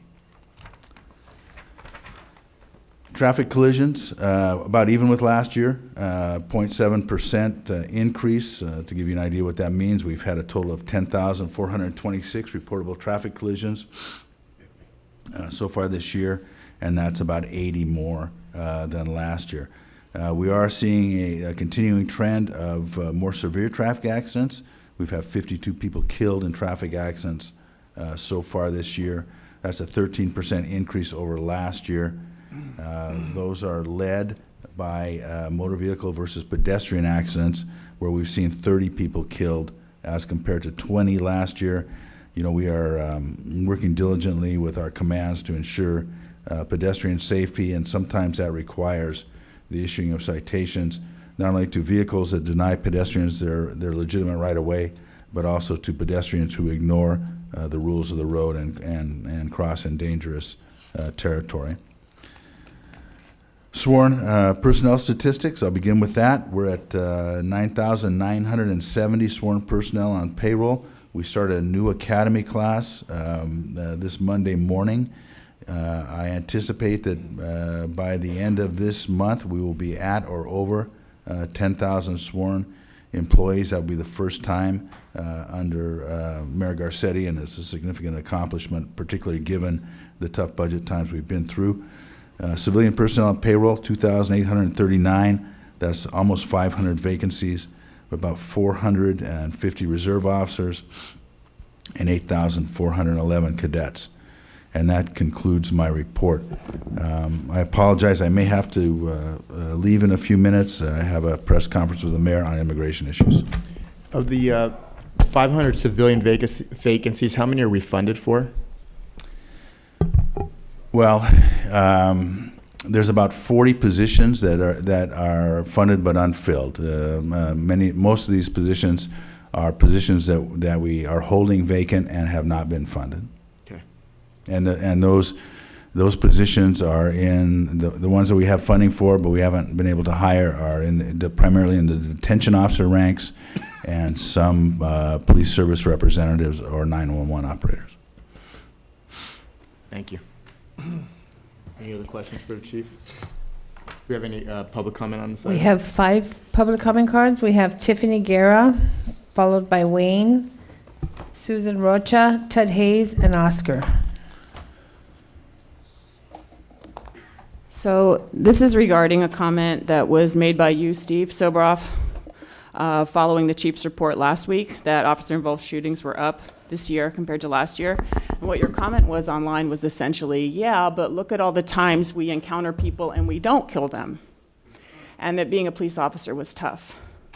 And this is the same kind of shitty attitude that we hear from Beck all the time, which is, but look at all the times we're not killing people. So is what you really want us to take away from this is that when your officers are charged with rape, when they're caught raping people or hurting people, and we know that they are, that we should be saying, well, look at all the people they could be raping, but they're not. Is that what we want to give them credit for? And I hope it's not the kind of shitty attitude that you have when you go back there and you make decisions about how police officers engage with people and how they kill them when they engage with Denzel Ford and with Riddell Jones, with Keisha Wilson. I hope you're not saying, well, you know, there were a lot of other people there that they could have killed, but they just killed this person. Because that reflects how you feel and how you value human life. And that is carried on to your officers. That tells your officers that they will be backed up by you no matter what. That no matter what they do, you're going to say, you know, that's a tough job. We're on your side. You killed some people, but we're on your side. It's a tough job. It's insulting. It's a shitty attitude. It just shows that you are not a board that is passing judgment indiscriminately, but you are actually a part of this whole institution, which we see by the very fact that it is held here in this room, in these headquarters, with police officers surrounding us. You're a part of them. That's all. Wayne from Encino. Wayne?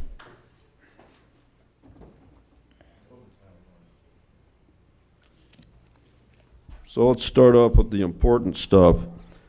So, Ms. Figueroa, what did you have for that breakfast? That sounded very important. The Cesar Chavez breakfast. Yeah, see, Chucky didn't put down what you had. Did you have a burrito? Did you have 2 burritos? Because, you know, this is important stuff. How about this Baker to Vegas relay? Well, that's very important. That's a core function. It requires 1,000 police officers to drive out to Baker. You ever been to Baker? It's in the middle of nowhere. You just go up north to the 15 freeway towards Las Vegas. They have this big thermometer up on the freeway there. That's the big thermometer. Charlie Beck likes that big thermometer because it goes up as it gets hotter. He likes to look at that. So what do they do on this relay? Well, they injure themselves.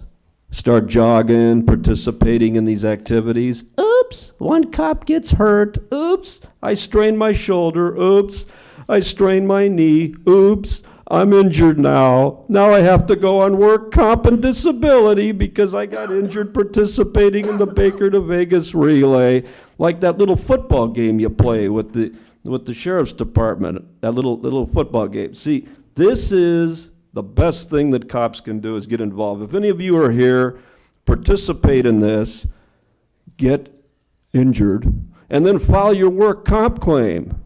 And then you get an extra $30,000, $40,000 when you get done with it. The attorney gets 25% of it.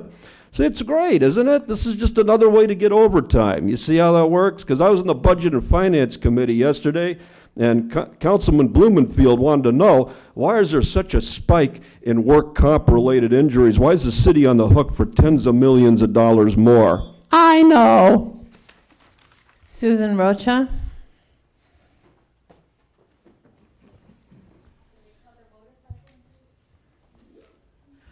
I'd like to know why Mr. Bustamante office, when I file a complaint against the biased officers at Northeast, because it's a religious bias, they take the side of the Catholic Church, they're defending them.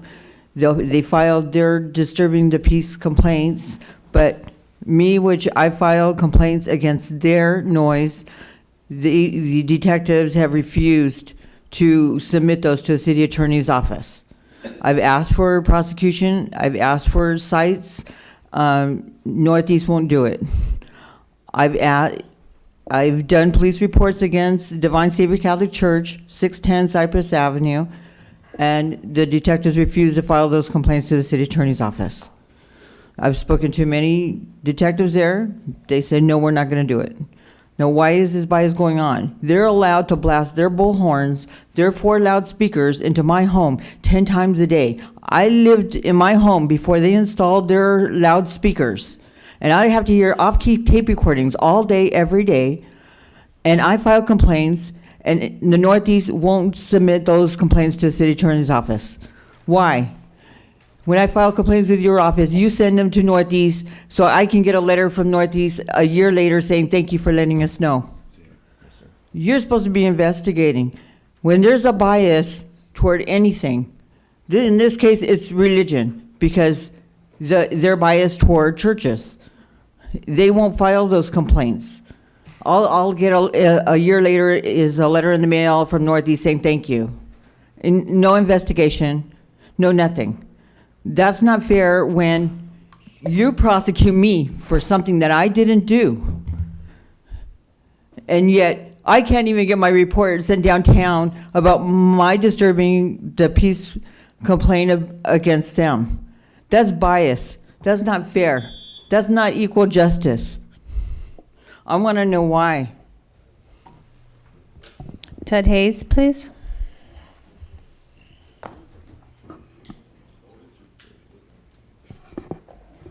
The department has to present to you the worst-case scenario of retaliation from the president because this is a sanctuary city. California and LA is an ideal spot for the first retaliation, first strike by the president. We have to know how much federal money comes into this department and even find out how much federal money comes into the city. because this is a sanctuary city. But we're going to just languish and not have any preparation, no conversation, because it won't happen. Okay. Now, when I asked the jailers why my wallet, cell phone, and keys were not on my booking slip, they said, because you didn't have those things. If you had those things, we would have booked them in. Well, I did have those things. Once again, what I want, I got those things back in today, but what I want is a pin, the platinum and gold pin I had, which they took and never gave back to me. But what they did provide was a claims form where I could ask the city to pay me for my platinum and gold pin. That pin is pretty unusual. You can't find them anywhere. Money can't replace that pin because I doubt if I could find one like it. So I want this department to go to the jailers and tell them to give Hayes his pin back. Okay? He wants his pin. They say, well, if you had a pin, it would have been on your booking slip. Okay, that's the same that applies to my keys, my wallet, and my cell phone. I've got the booking slip. Now, who's going to contend that a guy like me doesn't have keys to his home, or a cell phone, or a wallet? Thank you. Oscar, followed by Christine Gateson. Hi. According to the Chief Beck's report on Waukesha Wilson, prior to Waukesha Wilson's death, she was moved to East B Block because D Block was having plumbing issues. Now, the senior detention officer who was on the shift before Waukesha's death reported that he did not have any issues with any of the inmates on East B Block. In your report, he says that he did not even have any recollection of Wilson being an inmate in East B Block. He even told one of your officers that there were no problem children during his watch. But one of your detention officers reported that this same senior officer told him to keep an eye on Wilson because she seemed kind of out of it and was acting a little strange. Is that right? Okay. The officer names are blocked on the document, but later one officer supposedly tells another that the prior watch indicated that Wilson was being uncooperative, so she would be left in the segregation tank when the rest of the inmates were returned to D Block. So how does that make sense? If the senior officer didn't even know that Waukesha Wilson was there and had no problems. Does that make sense to you? Chief? Does that make sense? You fucking listening? From your report, the supposed cellmate of Waukesha states that Waukesha yelled, let me out, I'm suicidal. Yet no one else witnessed this yelling, and the witness didn't initially report anything. Also, we know that Waukesha was allegedly in contact with the staff during that time, asking about going back to D Block. It doesn't make much sense to her be yelling out loud for help with suicidal tendencies when she was already in direct contact with staff. Your supposed witness also said that Waukesha threatened staff over the intercom, but your staff didn't report any threats from her. Your report states that maybe those calls didn't go through, but you allege that several of her calls did come through, but none of them were threats. So your witness is also inconsistent. The report was also missing the fact that about 20 minutes of footage was missing from that case, right? Why was that not on Chief Beck's report to you? Thank you for your comments, sir. Christine Gailson.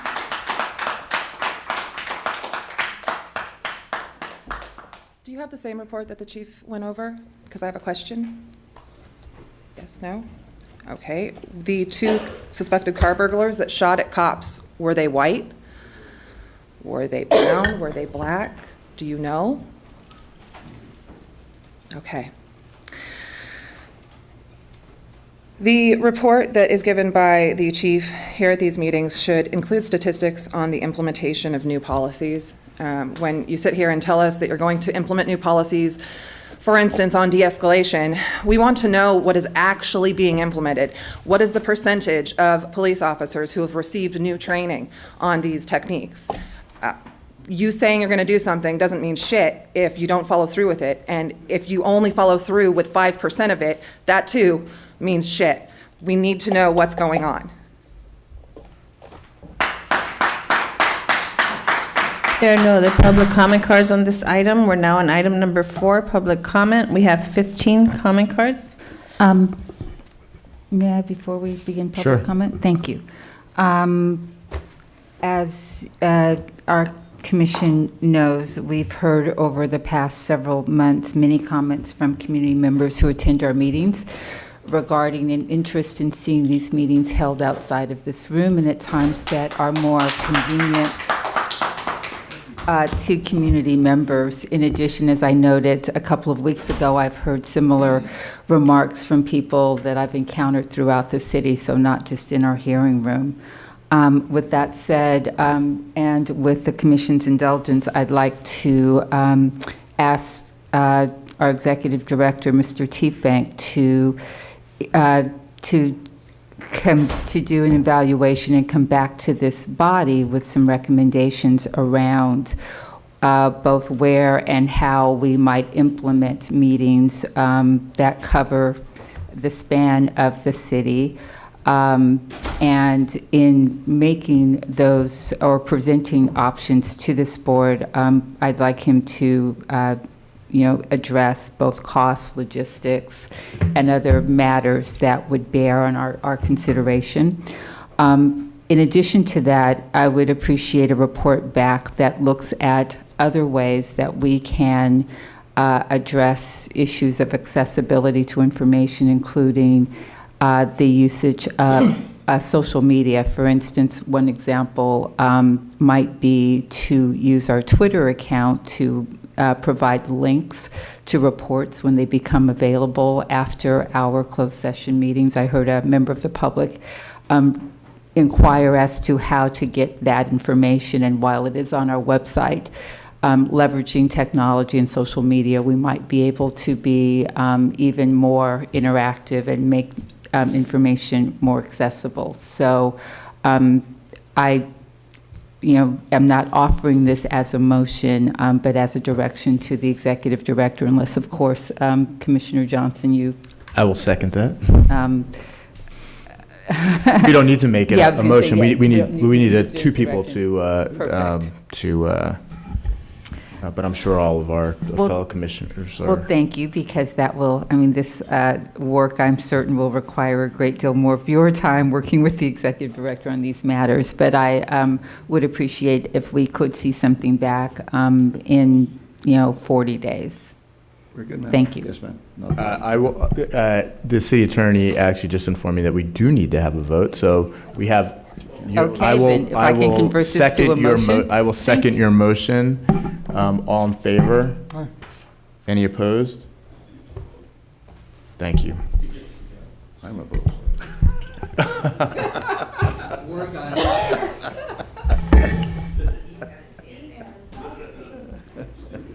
Go to public comment. Okay, the first 5 cards are Prentice Jenkins, Ted Hayes, Oscar, Paula Miner, Lisa Hines. Prentice Jenkins, Peace Between Residents and Police. Good to see you. Commissioner Johnson, Vice Morning. President Soboroff, Commissioners. I was out in the lobby and I put my hand in the x-ray machine to get my belt. An officer, a young officer, said, "Don't do that, you'll get radiation." And I said, "Oh yeah, all right." Robert Oppenheimer taught us that. He said, "I don't know who that is." He didn't know who Robert Oppenheimer was, but he was in his 30s. So, and knowledge is power. That taught me that too. I'm 58, but when I was 15, I worked on an ice cream truck in Kansas City, Missouri, and we stopped at this one neighborhood. It was a well-to-do black neighborhood back then, 1974. I was 15, and all the kids were gathered around, and they were getting ice cream. And there was this elderly black man standing in the door giving them money. And my friend said, "Who is that?" I said, "I don't know." He said, "Well, go find out who it is." I went and found out who it was. I went to where all the kids were, and the man was giving money, and he was signing autographs. So I took out a piece of paper and gave it to him. And he signed the autograph.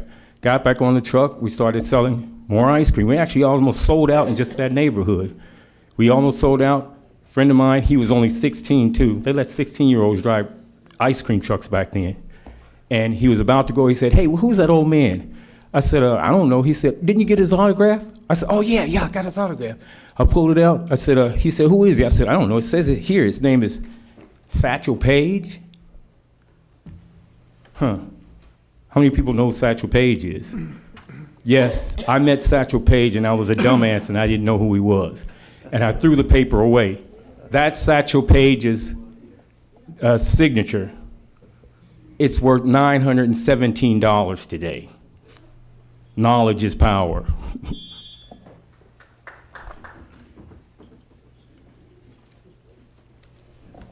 Nobody knows who Robert Oppenheimer is, except me.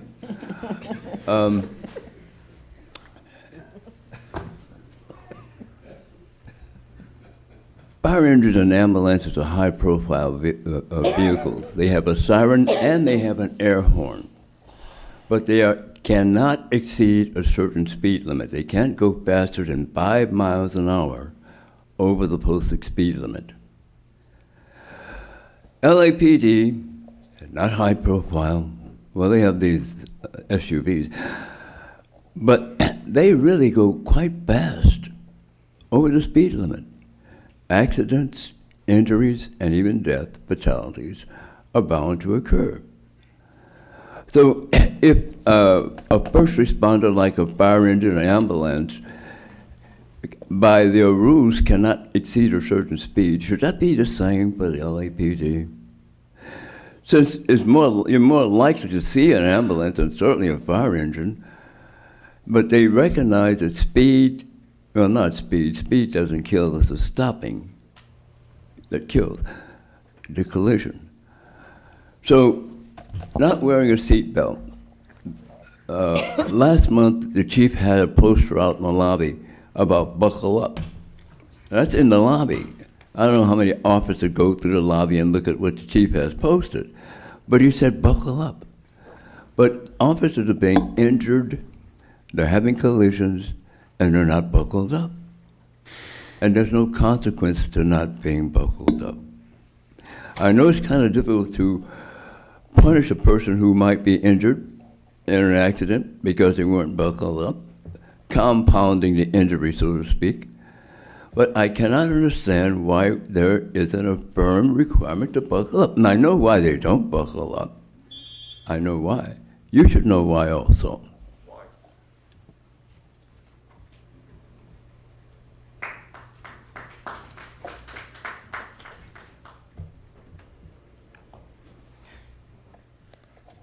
I saw a movie the other day set in the early 1800s in America where the slave catchers carried whips and guns, much like your police carry batons and guns. And anytime someone who looked like a slave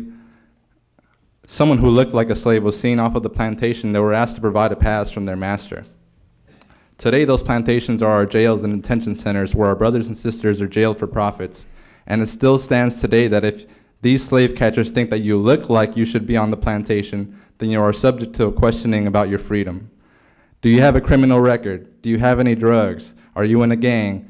In LA, they'll put you in jail for living on the street, for protesting, for talking back, or even for suffering mental health issues.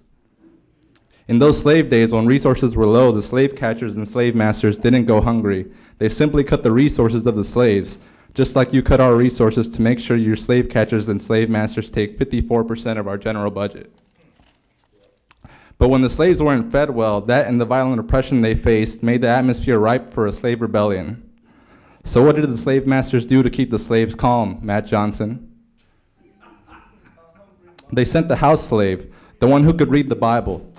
But they handpicked which laws of the Bible to speak to the slaves about, to emphasize that God was for submissiveness, just like your master handpicks which laws you will uphold for us in this room. And what did your master tell you to tell us 1 year ago? He told you to tell us that we couldn't get any answers or footage of Waukesha Wilson because the masters were investigating themselves, and they need 10 months to do that, to investigate a supposed suicide. And what evidence did they produce? They had a report where only one witness supposedly heard the screams of suicidal tendencies. How come nobody else heard these screams? They produced a video not seen by anyone else but you that was missing 20 minutes of footage. Maybe if you hadn't given them those 10 months to mess with the footage, that wouldn't be the case. Paula Minor. Next speaker, Lisa Hines, followed by Sheila Brim and Tiffany Guerra.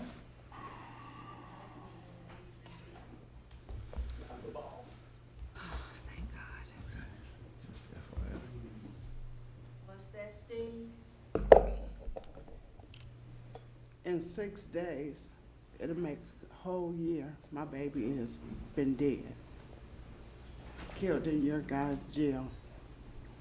I still have no explanation. I still don't know what happened to my baby. You guys say she killed herself. I don't believe it. I still don't believe it. I will never believe it because I know my baby. And I talked to her that morning. She told me she was going to call me back. I held my phone all day so I wouldn't miss her call. That call never came in. Why? Because she was dead. And nobody had the decency to let me know, to tell me.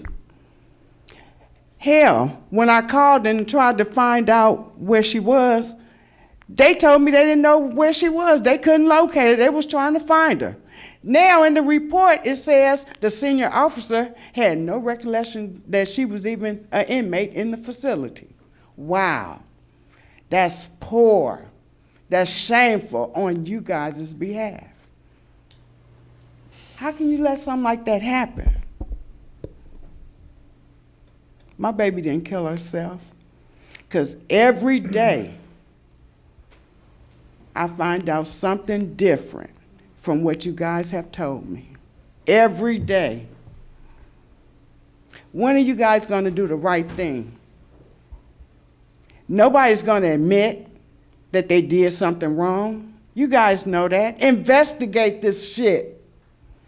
She was a human. Just like your kids are humans, she was a human too. She has a 14-year-old son. He will never see his mother again, like I'll never see my daughter again. He cries to me every day about his mom, and I don't know what to tell him, because I don't know what happened to her. When will the lies stop? You guys talk about this video. It shows nobody going in or out of her cell. Hell, you guys done edited it. You know what you guys do. You done fixed the tape. That's why if it was a open and closed case, she killed herself, why did it take so long? Why? 10 months. No, a year. A year. 6 days, it'll be a year. And nobody can tell me nothing different. Wow. Just think if it was your child. All 10 of you sitting up there, just think if it was your child. Put yourself in my shoes for just not even 5 minutes, a minute, that's all it takes. My baby is not here. And I don't know what happened to her. I don't know what happened to her. And like,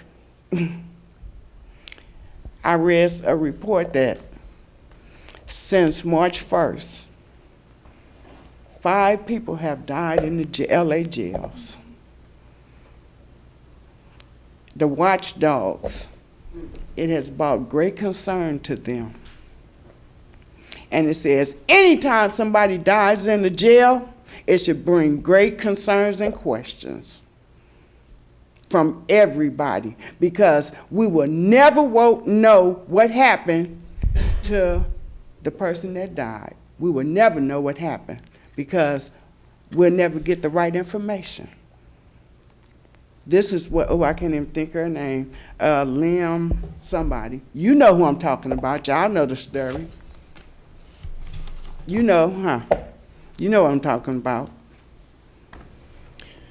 Ms. Hines, we all remain very sorry for your loss, and we do hope that some important lessons were learned from what happened with your daughter. The lessons. Somebody need to be held accountable for what happened to my baby, and not just for my baby, for the ones that went before her and the ones that then fallen after her, because it's still happening. I don't say this just for my baby. I say it for everybody it done happened to, that is still happening to. When will it stop? Just pray to God your child don't end up in there. Because you never know. You never know. They could be in the wrong place at the wrong time, or the wrong place at the right time. How about that one? The next speaker is Sheila Brim, followed by Tiffany Guerra and DA.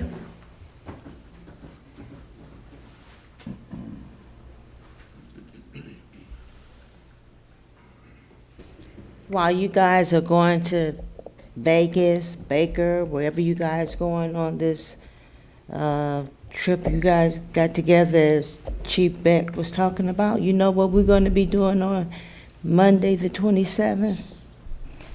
Do you have any idea? Nobody knows?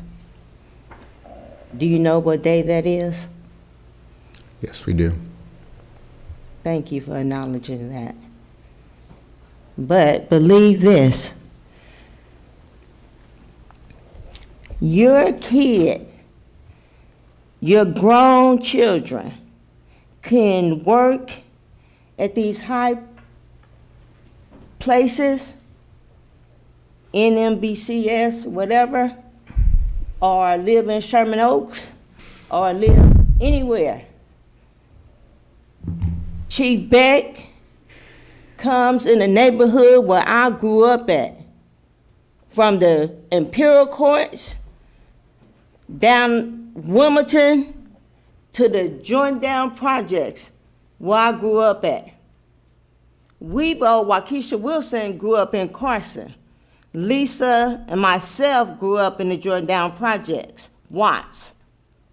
As Chief Beck know the same people that he doesn't know, that we know the same people that he's standing up taking pictures with when they found out about Waukesha, but Waukesha didn't ring a bell. Weibo does.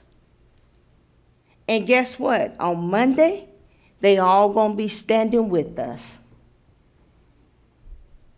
Not you guys. You guys gonna be enjoying yourself, hurting yourself to get the little check and have desk duty or sit at home. And know this, that made up report that you guys gave, when you read it that day, Matt Johnson, God couldn't have made that report any better than that.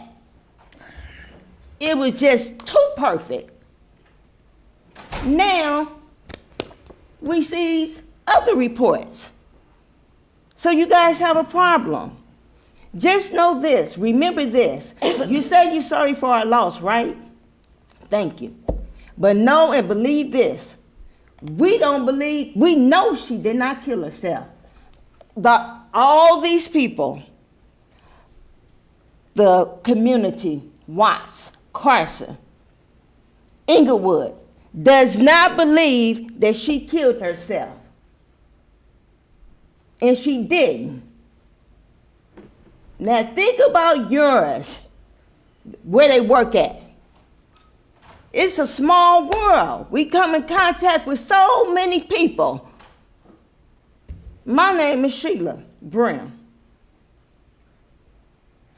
A lot of people know me and not a lot of people know of me. And I do the right thing.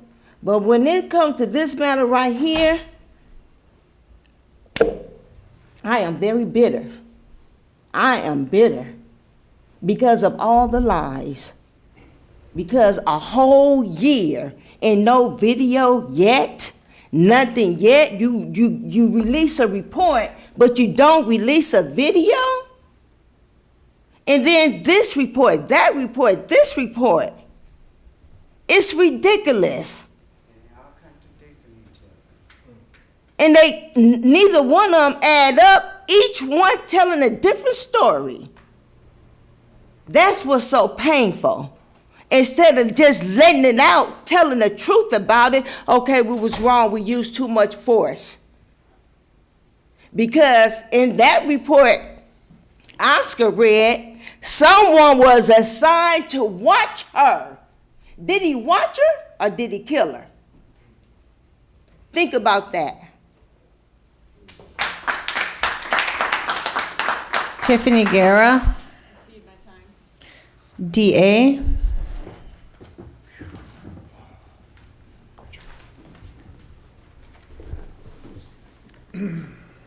Get by with a little help from my friends.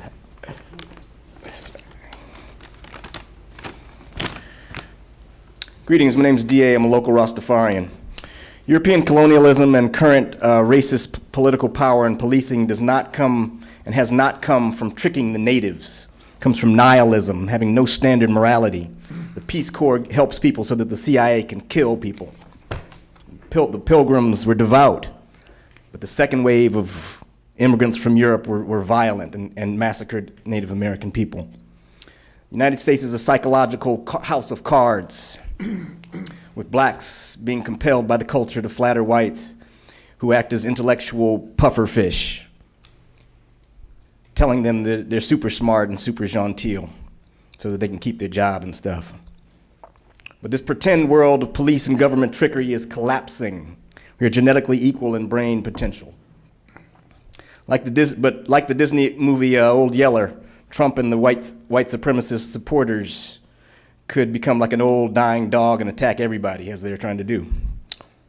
And speaking of fake policing, I have a court date Thursday the 23rd at 8:30 in the morning if anybody wants to stop by and see a good show. They're pretending that I did something when only they did something illegal. They attacked me. Self-esteem and the inferiority-superiority complex is at the root of so much of racist policing in our society in general. But what it is where each group is in the cycle of empire this century or this millennium really tells you a lot about the trends and the strengths and focuses that each group has intellectually. Whites are often monolithic, conforming to established standards, currently, while blacks are often can extrapolate more, thinking for themselves more often. A lot of inventions in America have been by black people, disproportionate number. We must pool our current intellectual resources and understandings in order to maximize human potential and create political stability. Racist policing supporters, including Beck, I dare you to think objectively about the words that I just gave without emotion. No ban, no wall, no stop and frisk. No ban, no wall, no stop and frisk. No ban, no wall, no stop and frisk. Thank you. Our next speaker, Wayne from Encino, Christine Gadsden, Mike Jenkins.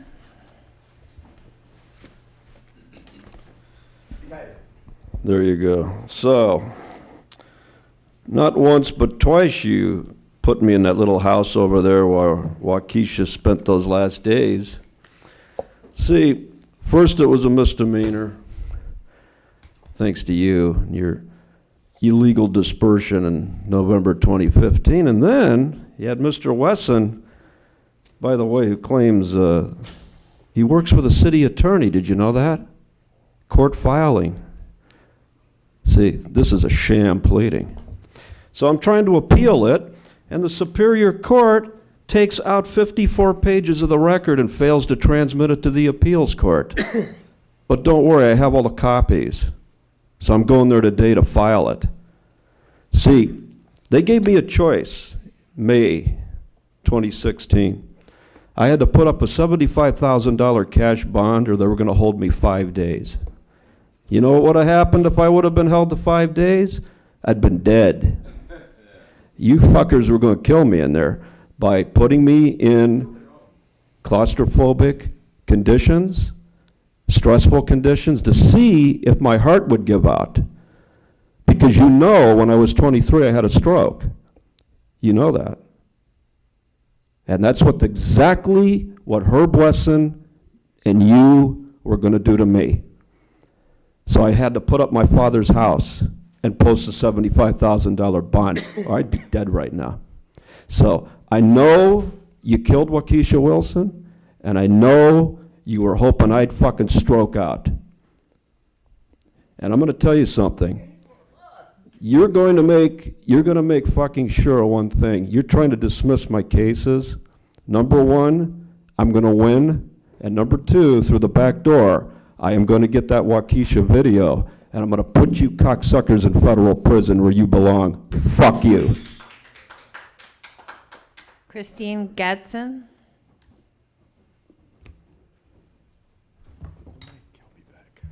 Good morning. I'm here to address the issue of accessibility again, and I'm slightly heartened to hear the motion that Commissioner McLean Hill presented today, and I'll be interested to see what happens in 40 days, though I'm not holding my breath.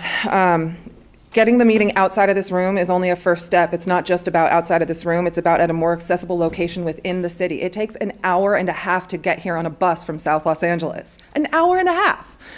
That's not inviting everyone to comment when it takes that long. And for the people who do drive, parking is inaccessibly expensive. It's prohibitively expensive, and there's not enough of it. Even if you can't afford to pay for the gas to get down here and pay for parking, there's not enough parking. The time is another huge issue. Most people can't get here at 9 o'clock, 9:30 on a Tuesday morning. Most people are working or in school. You have to have it at a time when the majority of the citizens of this city can get here and comment. And I understand that public comment is something that you guys tolerate. It is not something that you invite. It is not something that you welcome, but it is an essential part of this entire process. It is an essential part of transparency. It is essential to holding you guys and the department you oversee accountable. Without it, this is nothing. You have to make the meetings more accessible. It just has to be. Not only the time, place, and location, but again, and I said this last week, 20% of the people that exist have dyslexia, and most of that's not diagnosed. It is impossible to read this. You can easily choose another font like Arial that is easier for people to read. When you exclude 80% of the people that live in this city, you're done. Everyone deserves to be included. Last thing is on the closed session agenda items with officer-involved shooting specifically, you need to tell us when that results in death. Next speaker, Mike Jenkins, followed by Susan Rocha.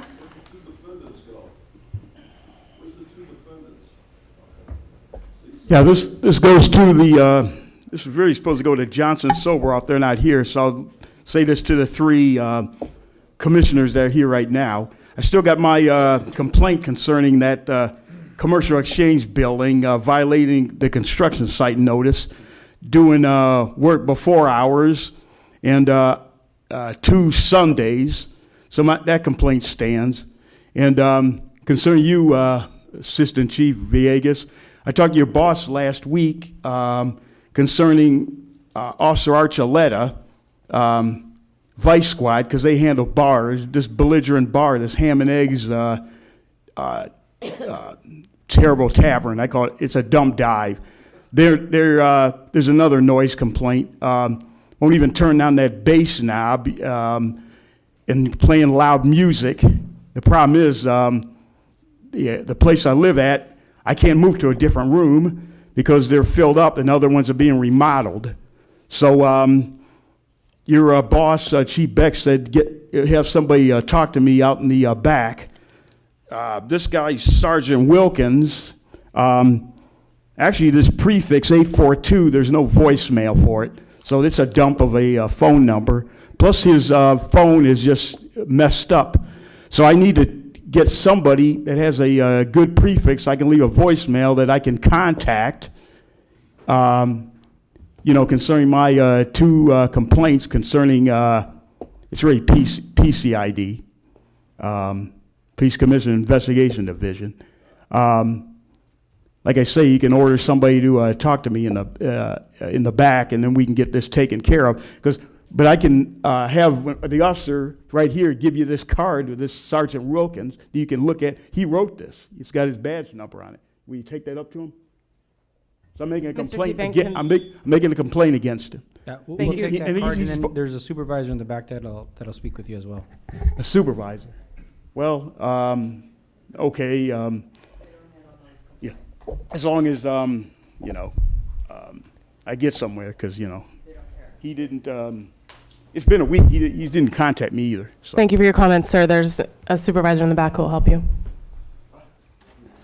Thank you. The next speaker is Susan Rocha,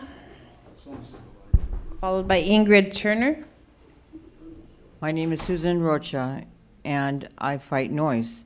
And my complaint is a noise complaint against Divine Savior Catholic Church at 610 Cypress Avenue. A noise complaint that's gone nothing done at all, and ever since they installed their amplified sound system with 4 bullhorns and off-key tape recordings that go off 10 times a day, every day. But yet LAPD refuses to do anything about it. They toss my complaints away. They refuse to send them to the city attorney's office. But yet, when they made a complaint about me, a false police report, lies, police had no problem prosecuting me, and the city attorney's office prosecuting me for something that I didn't do with lightning speed. Catholic Church? Oh, let's get her. We'll shut her up. Do you know what those prosecutors said about me in the courtroom? Do you know the names that they've called me that I could hear them talking? That's not professional. That's not ethical that they would prosecute me for something I didn't do with lightning speed. But my noise complaints against them, no, we don't send those to the city attorney's office. We can't do that. No, that's bias. That's not right. That's not equal justice under the law. That's not justice. That's not fair. And that your office just sends my complaints back to the station, so a year later they can send me, thank you for letting us know, and don't investigate. No, don't say they're biased. They could do whatever they want, because you know what? If it's about the Catholic Church, screw her. We're going to get her. We'll put her away. She's a nut because she wants peace and quiet, and she stands outside with a sign. No, we'll get her. We'll put her away for you. We'll do whatever the Catholic Church wants us to do. Is that the kind of city that I live in? With that kind of bias? That's not fair. That's not right. You guys talk about being religious equality and everything the same. It's not. It's not equal justice. Thank you for your comments, ma'am. Thank you for your comments. The next speaker, please, Ingrid Turner, It's not right. followed by Jamie Garcia and Hamid Khan. Ingrid's gone. Jamie Garcia, please.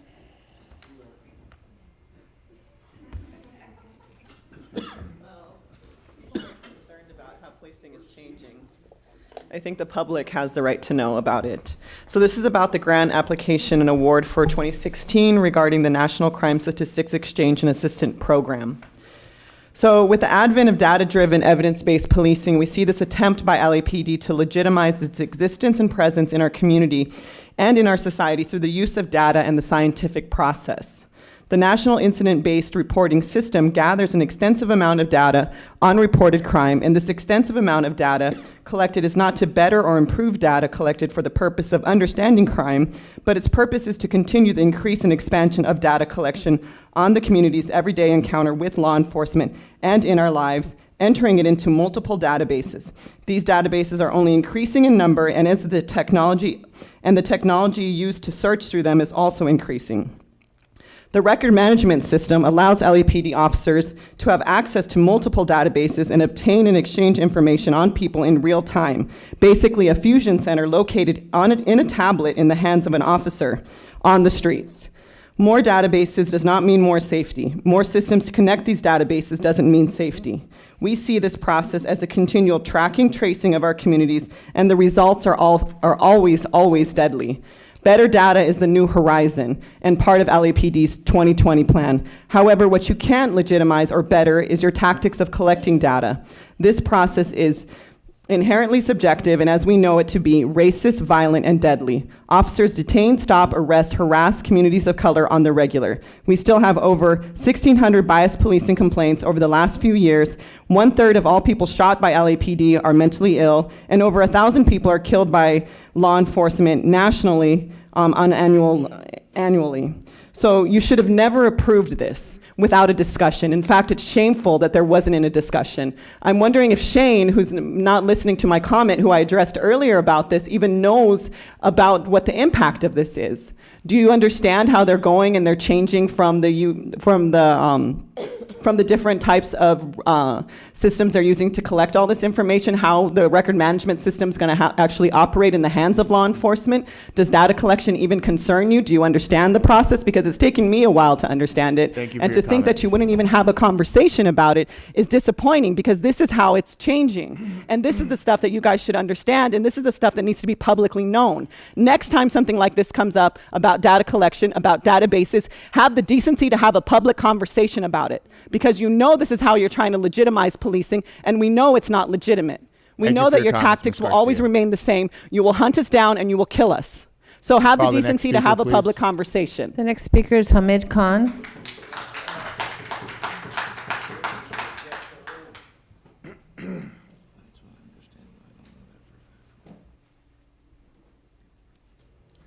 Have the decency to have a public conversation. I think that's a word that's not a part of the vernacular in this institution, to have the decency to have public conversation. So I think we need to, because I'm hearing a lot of conversations just with this lady up front around professionalism, ethical, justice, fairness. I mean, all of these terms are just some sort of a tale that we see around here.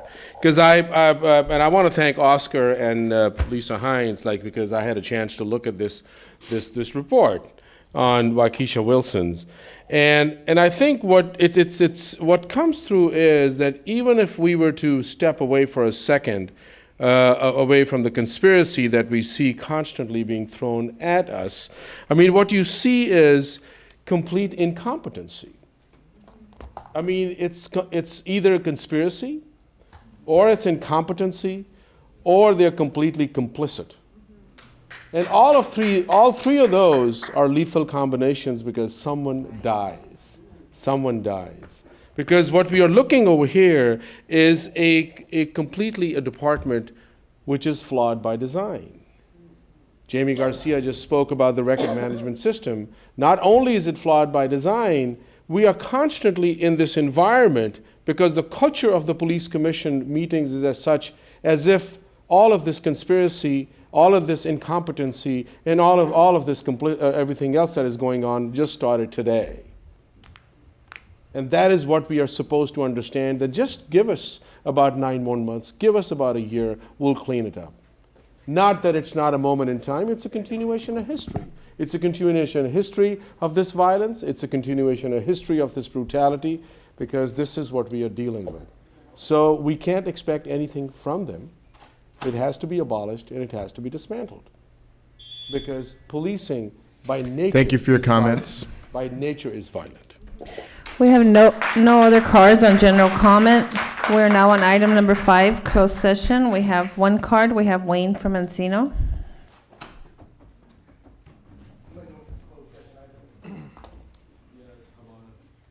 Yes, the closed session item. Where's Steve? Doesn't Steve want to participate in the closed session item? Yeah, you gotta have Steve for this. 1 police officer, 3. Officer involved shooting. What, was it a death or just a shooting, like a warning shot, like over there in Anaheim? So, you'll go back there. Steve's hiding back there somewhere. It'll be 5-0. You'll vote to give this guy his badge. And police officer 1. Now, he might be in trouble. He might sacrifice him, but not number 3. So, why is it takes almost a year for these things? There you go. So, it takes a year for what? You know the gun went off. You know what happened? It shouldn't take a year. And Susan Roach's case, how long did that take from arrest to trial? Weeks. Then you arrested me, and then within a month you had a TRO, you had a restraining order, then you went out and you arrested one of my clients. Wasn't fucking doing anything. You just did that to pepper my ass, claiming he had a deportation order. See, you handed him off June the 10th, the same day I was in court on your frivolous TRO and my fake arraignment and my fake felony arrests. So you see, Mr. Habana, he just came across you murderers on a bad day at a bad time. Because that's what happens with you guys, you see.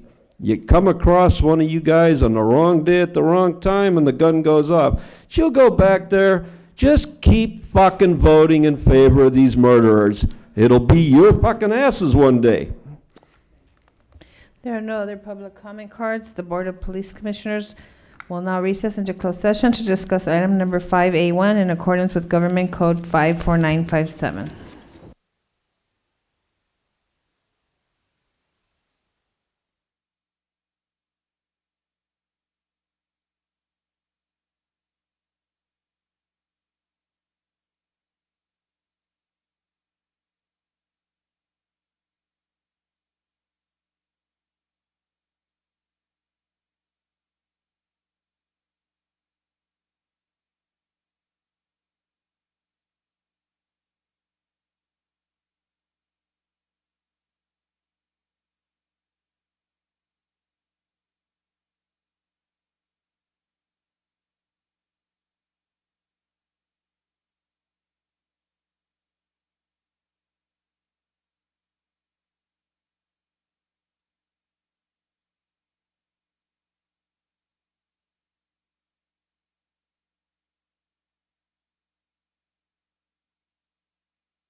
We just need the camera to be on.